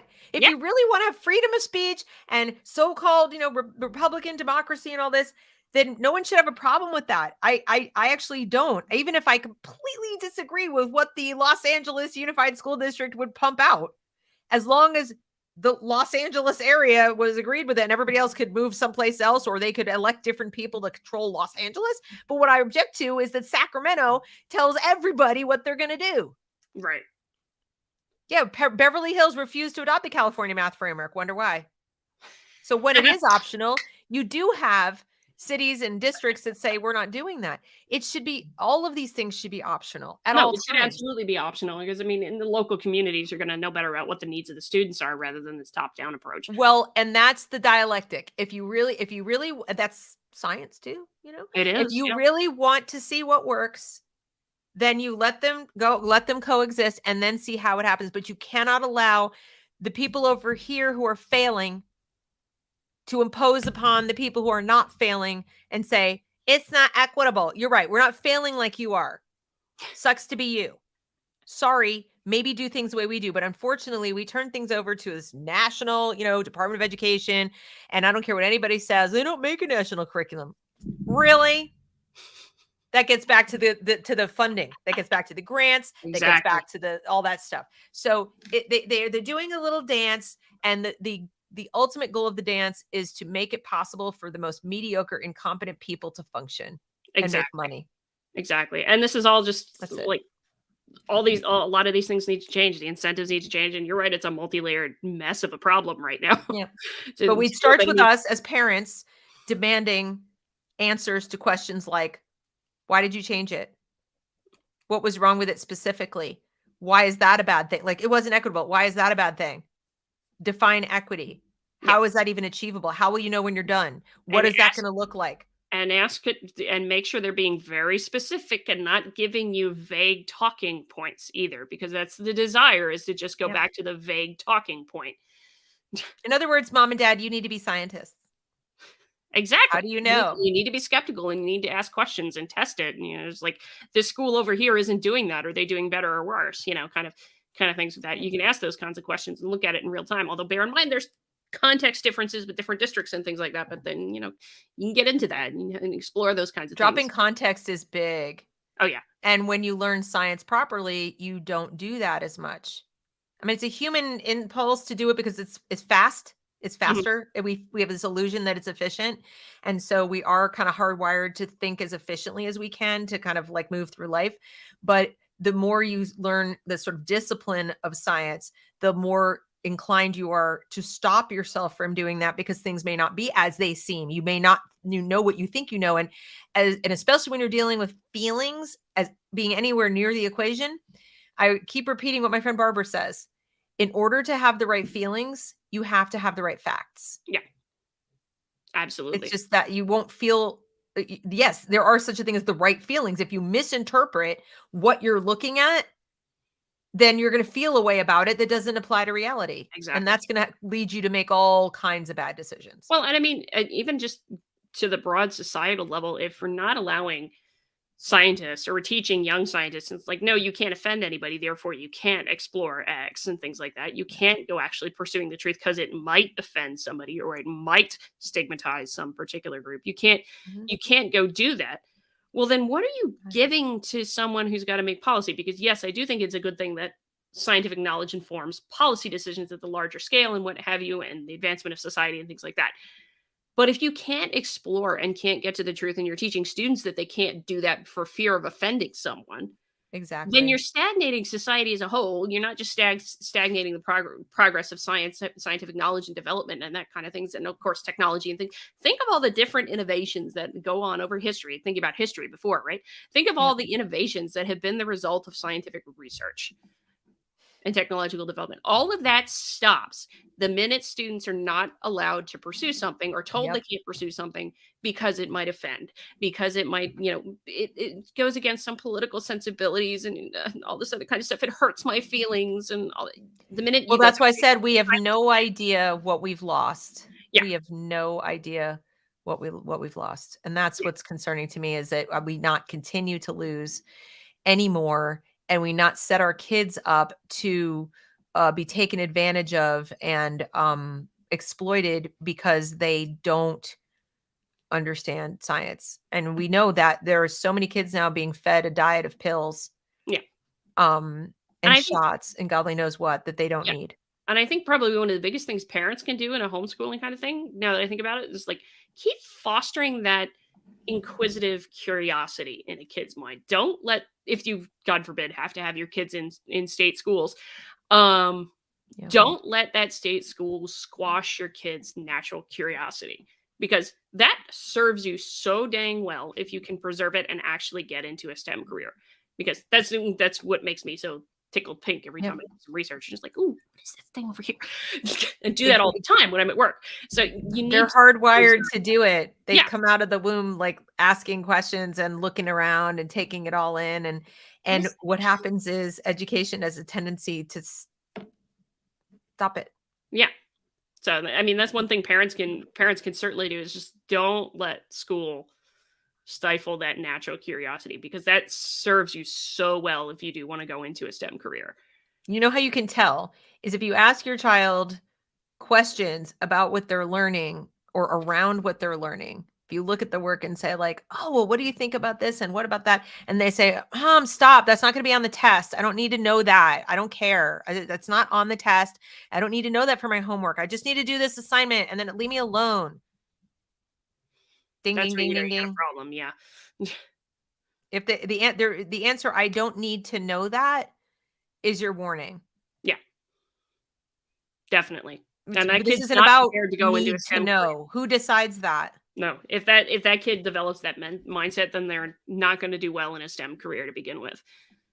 They're not going to do well in any career. Well, yeah, in any career, but I mean, because they're going to be looking outside themselves to be told what they know, right? to what they need to know, and then it's like a stop. If I don't need to know it, it's not useful to me. You have no idea what you're going to need to know and when you're going to need it. That's why this whole 21st century skills, 21st century, it's like, who the hell are these prognosticators and Nostradamus impersonators that they know exactly what students are going to need to know 13 years from now? Never mind. Yeah. 90 years, or sorry, 80, or yeah, some odd years from now. How are they going to know? This is ridiculous. We don't teach to prepare kids for careers. That's why people aren't more skeptical about that. I don't understand that. That is not, you want to talk about a narrow definition of success? That's pretty narrow. I mean, that is a very narrow definition of success if you're just teaching to get a kid into a career. Yeah, very and much maybe so. Not a career that they even like ultimately either. Yeah, exactly. So hopefully people will start asking these questions. And yeah, and so the commenter says 21st century skills equals knowing nothing but believing you know everything. Well, certainly believing you know everything you need to know, which is basically a distinction without a difference. Oh, yeah. I mean, I've faced it with students before. I cannot tell you how many times I have been working on essays with kids, and I will be talking through it, and they'll say things like, well, I don't want to say, I just need to tell them how I'm going to change the world. I need to put that in. And they're like almost knee jerk want to put into every paragraph how it's going to help them change the world. When they're demonstrating to me with every conversation, they don't know enough about the world, have the hubris to suggest that they might change it. Yeah, you're hitting at a problem that I'm seeing creep into the sciences that is really also terrifying to me, in the idea that we're doing science for the betterment of society. You're doing science for the world. And I literally sat at a conference where speaker said, and this person was not a scientist, but the speaker themselves said, if you're doing science for the sake of science, you're not doing science at all. Which is basically to say, all that fundamental thing, all this stuff about pursuing the truth doesn't matter unless you're helping somebody. That was generally the attitude that was given off. Unless you're helping society, you're not doing science, is the attitude that I keep hearing now. And that is fundamentally inaccurate. Just think of the hubris. Yeah.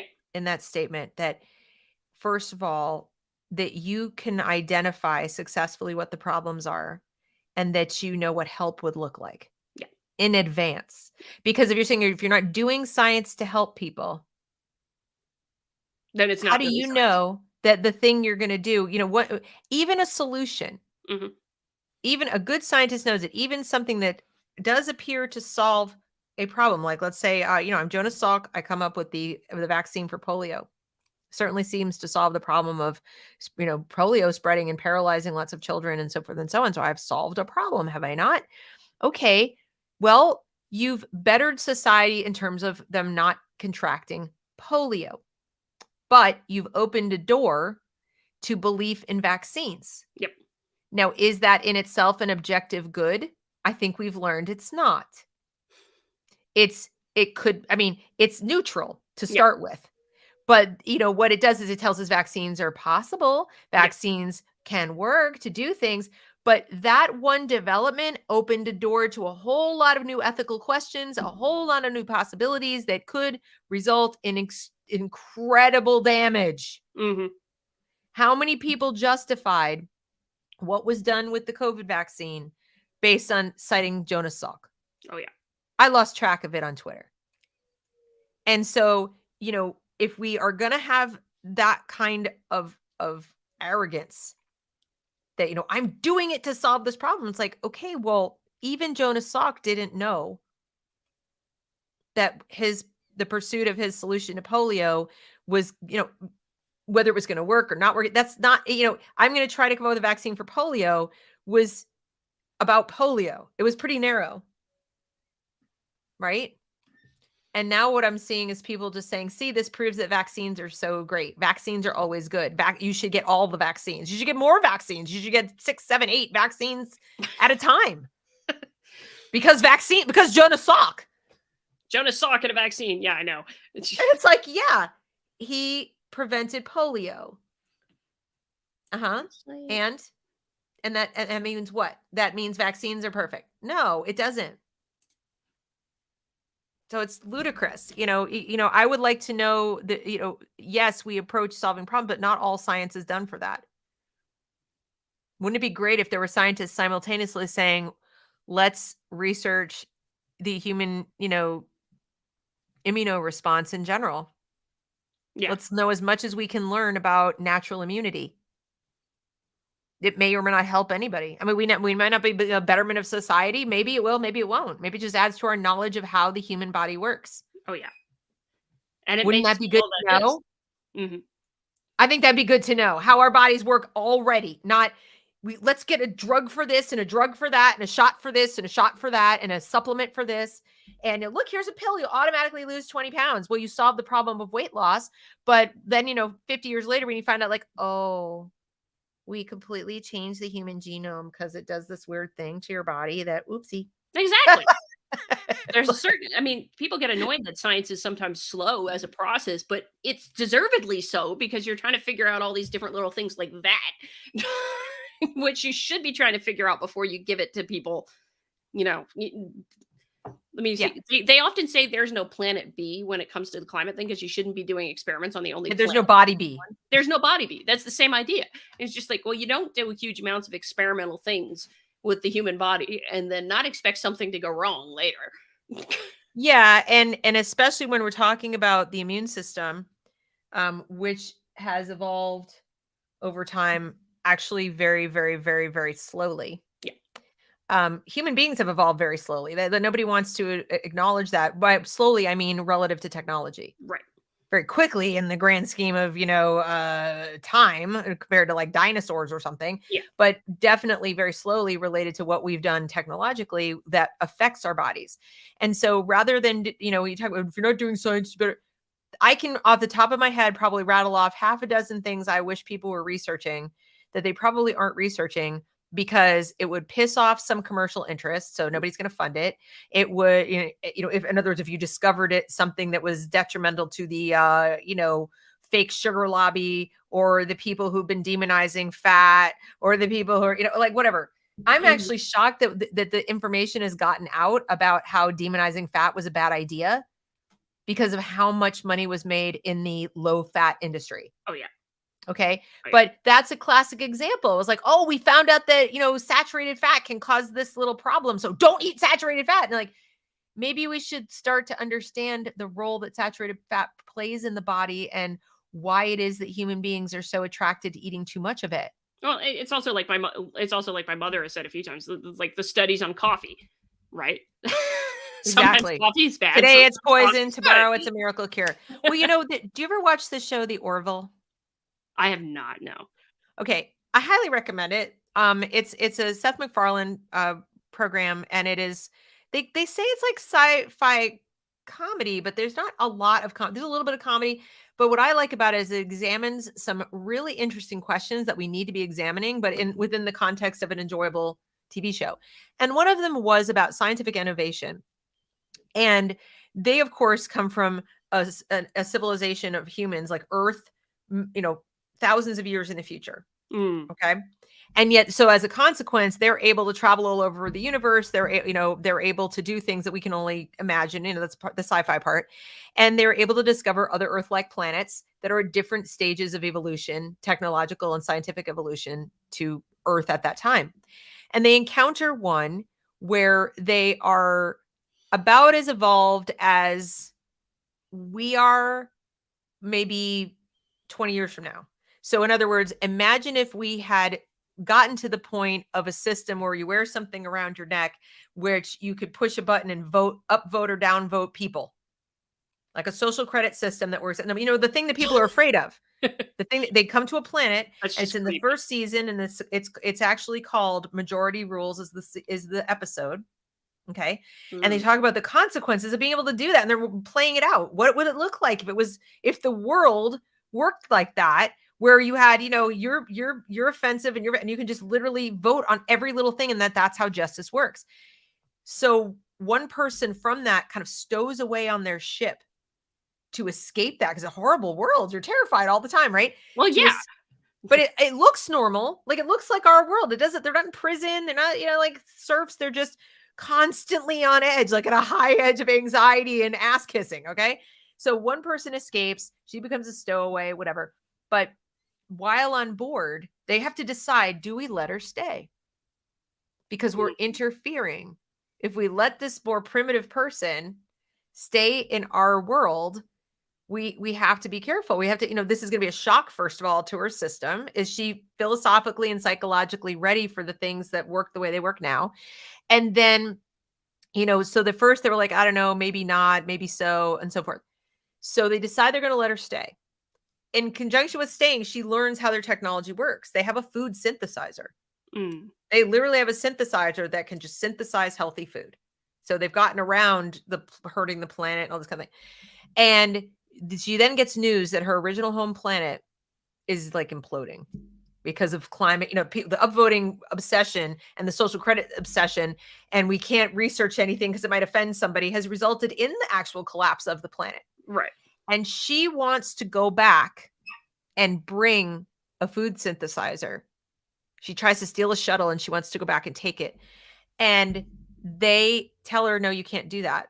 You can't just take the technology and bring it to the past and do it, because the people aren't ready. They're not ready to use this properly. And even in this household, we got in a little ethical debate over, that was woke of them in the show to do that. And they're letting these people die. And this is just wrong, because one of the reasons was someone's going to take it. They're going to put it to commercial use. They're going to hold the technology and try to sell access to it. And they're going to turn it to commercial use. They don't have the right philosophy yet for how this should work. And it's just going to be, they're going to create more problems. So they say no. Right. And they bring her back and they don't let her. And she has to watch as this process takes place. And they explained to her, like, we are on our planet, we had to go through really bad times. We had to learn on our own as a species and I just thought it was fascinating, because it does show how, what you talked about, the philosophy piece, it's so important. You can't know what is helping society. Yeah. So pursuit of truth, at least, is neutral. Yeah. And then if you have a code of ethics that says, after I've pursued what the truth about this particular question is, or this particular situation, or how this works, then before I decide to do something with it, I have to evaluate the ethics of using that knowledge. Right. We know how to clone. Exactly. We don't run around cloning everything. I hope. So that's, I hope not. Yeah. But I recommend the show because they do play with these questions. And I think sometimes it requires you to see things dramatized. That's why I like sci-fi. I like reading it. I like seeing it. Because it causes you to think about some of these ethical questions around science and some of the philosophical things around, what is science, what isn't science, and so on. Right. That's fantastic. I'll have to go look up the show, but yeah, that's season 2 of the Orville. The season 1 episode is Majority Rules, and then the season 2 had an episode. They also deal with artificial intelligence and the ethics of that, because they invented AI. that became so smart that it was able, and they used it like servants. They used it like they're robots. They told it what to do, but it learned. And it learned that it was a servant. It learned that it was a slave, and it didn't like it. And it fought back. And it then decided that, you know, no AI should be treated like this, and that human beings were forever going to be flawed in that respect, and that the best way to protect the AIs was to eliminate the humans. I mean, this has been played out, you know, Terminator, etc. So then you have a situation where the humans successfully defend themselves, and then they're faced with the question of they had the opportunity to destroy the AI civilization. Yeah. And they decided not to demonstrate we humans are actually not what you think we are. We can make these kind of rational decisions. And it was so fascinating to watch it play out, because even I was sitting there going, kill him, blow him up, kill him. And I was like screaming like at the TV, like, destroy the robots, kill the robots. They're terrible. They're scary. They'll never stop killing you. And I was baffled. I was like, Seth. And I was so mad at Seth MacFarlane. I'm like, what are you doing? This wokey crap of you're letting them live, and they're so murderous and whatever. And the way they did it was masterful. I hate that that's like a kind of a spoiler. I'm not really spoiling the whole thing, because you have to watch the whole thing play out. But I was just like, this show is really good. Okay. I'm gonna have to go watch it. Yeah, check it out. I think you'll enjoy it. Sorry. Yeah. Once again, went off on this tangent, but well, I thought you said you had to go at 1, so we. I know, but I really enjoy these conversations, you guys. It's really refreshing to talk to people who are asking these questions. Like, Adrian's a scientist, and you know, when you realize that we all need to do this more, we all need to be more scientific in our thinking and ask more questions, I think we'll be better able to fight some of these bad ideas. Yeah, that sounds hokey, but that's and the whole thing about what you said before about pursuing the truth and not the feelings and save the world montage and all that kind of stuff, that needs to come back into science education really fast to remind students of that, because that's the biggest thing that's lacking, is the philosophical kind of thing about why we do that and why it's not about saving the world. Saving the world is an ancillary, perhaps.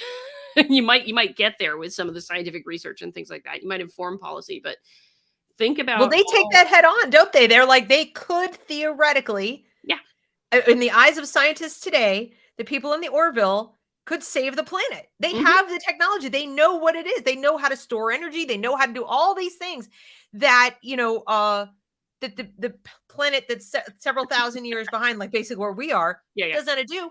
And yet they say, like, that's not how it works. That's just not how it works. You have to be philosophically ready for the solutions. Oh, yeah. And the solutions then manifest. Oh, yeah. You are able to find them. But if you start off going, we have to find the solution, it's like, how did you got to understand how you got here. Yeah. Understand why we're so polluted. Understand why we've been at least 150 years since the Industrial Revolution began. And why aren't we farther along? Right. In preventing pollution and conserving natural resources? And, you know, why are we still engaging in clear cutting? Why are we still dumping crap in the ocean? Yep. Why are we so dependent on plastics, non-recyclable ones? And it's, you know, one could argue it's because philosophically we are still much more attached to solving problems fast. Oh, yeah. Than to understanding how the problem became the problem. Oh, yeah. And that's the purpose of science. But that's what needs to come back in the science education kind of thing. It's just like students have forgotten that. It's not commerce. Students have forgotten that. They've just never been taught that. No, it's not commerce. Commerce is the fact that people end up, you know, using what science we have to like make money in a big hurry is part and parcel of the same philosophy. It's not that commerce is bad. It's not that making money off of scientific discoveries is the bad thing. People want to do that. The communists especially want to say, see, it's the greed of the capitalist. No, it's the greed of the human being who wants to be God today. Yeah. That's what it is. And yes, there'll always be somebody who wants to make money off of that. Yeah, and communists suffer from that one too, because they want to play God with society as a whole, which is just 100%. Once you wake up and realize that you are not God and you should not be trying to micromanage the lives of everyone, and that, you know what, evolution is an organic process and it's going to go off in a different direction. You try to change it, it's going to go off in another direction you can't predict. And the chaos of that may be 10 times worse. Yep. So maybe you think twice. This is what I have a problem with progressives, is progressives think forward movement is always positive. Oh yeah. You can go forward right off a cliff. And I'm not, and while conservatives, it used to be about having a limiting principle, and I don't mean political, because I mean conservatives, period, even philosophical conservatives, Right. used to be about having limiting principles. So, you know, we don't progress because it's forward. That's not how that's what progress is. Nope. But now they're just like status quo. Yeah. The static, or worse, tradition was better because tradition. And like, I'm saying things in the past were better because they demonstrably worked. Yep. Because I Yep. measurable evidence that they worked. Okay. And at least we weren't making things the bad that they are now. Like, we went we went forward too fast. But this is what we've got. This, like Thomas Sowell says, dueling visions. And it's nowhere more evident than in the scientific community. Oh yeah. Right now, there's a lot of dueling visions going on, which is unfortunate. So it makes it for Yeah. quite a problem. It's so messed up. So anyway, but yes, I probably should let you go and enjoy the rest of your Saturday. It's okay.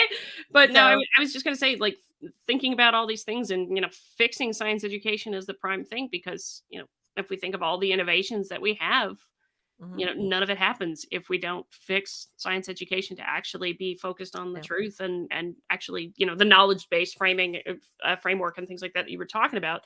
It needs to change. And hey, scientists, you can help with that. If you're out there right now, you can actually help with that. That is true. If you're I know concerned about a lot of them feel daunted, though. Think how you feel. Oh, yeah. You're Well, no, I mean, outnumbered. you and I have talked about it privately. It's just like, it is one thing I am very, very worried about when I actually hire students, or because I'm in a position early enough in my career where I'm not starting to transition where I could hire students. And I am actually scared to do that because I have no idea what I'm going to have to teach them that is, you know, that is not what they should have learned. Well, and you don't know whether they're at a point where they're going to turn on the teacher. We've seen it before. Yeah. We've that is seen it a in the past. nerve-wracking thing. That is a Mhm. very nerve-wracking thing. But at the rate this goes, if you don't have the pursuit of the truth and, of course, respect for the divergent views that lead you to look at things from different perspectives and, you know, do that iterative process, it all goes to hell in a handbasket. So I'm actually far more worried about the future of science as a profession than anything else right now. Even among the well, science stuff. that's true. And I would tend to agree with you. But, you know, and we have we just have to go back, like I said, just go back to people like you know, Galileo, Mhm. and just think about what happened to him when he just was like, hey, I want to pursue the truth. No, you can't, because I believe. Yep. So Yep, and that's the problem.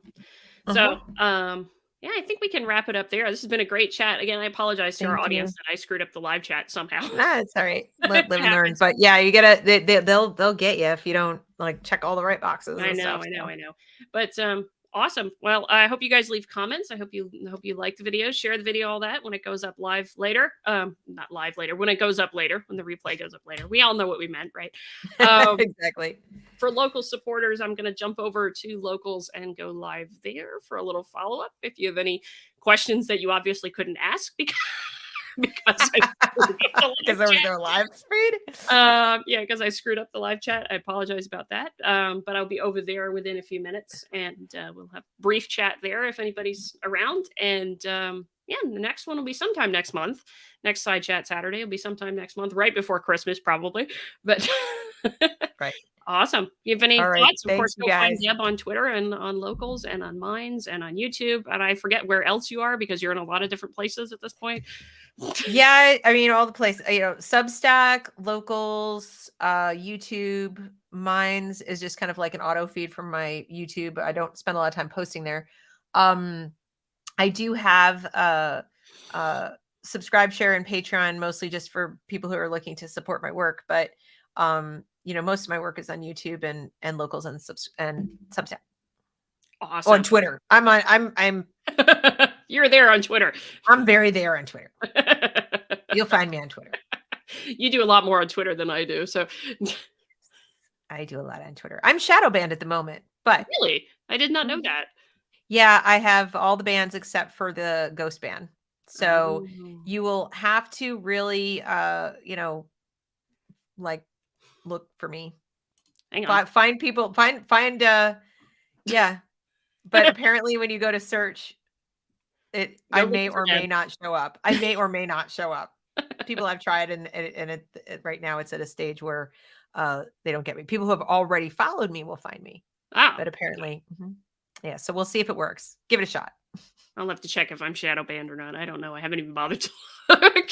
Probably not. I think I know why I am. So I was put on a list of what was so-called garbage humans after I got my blue check because I went ahead and subscribed. Or like I want like an edit button and the ability to upload longer videos. Yeah, I'll check that out. So I decided to test the subscription that Elon Musk put up.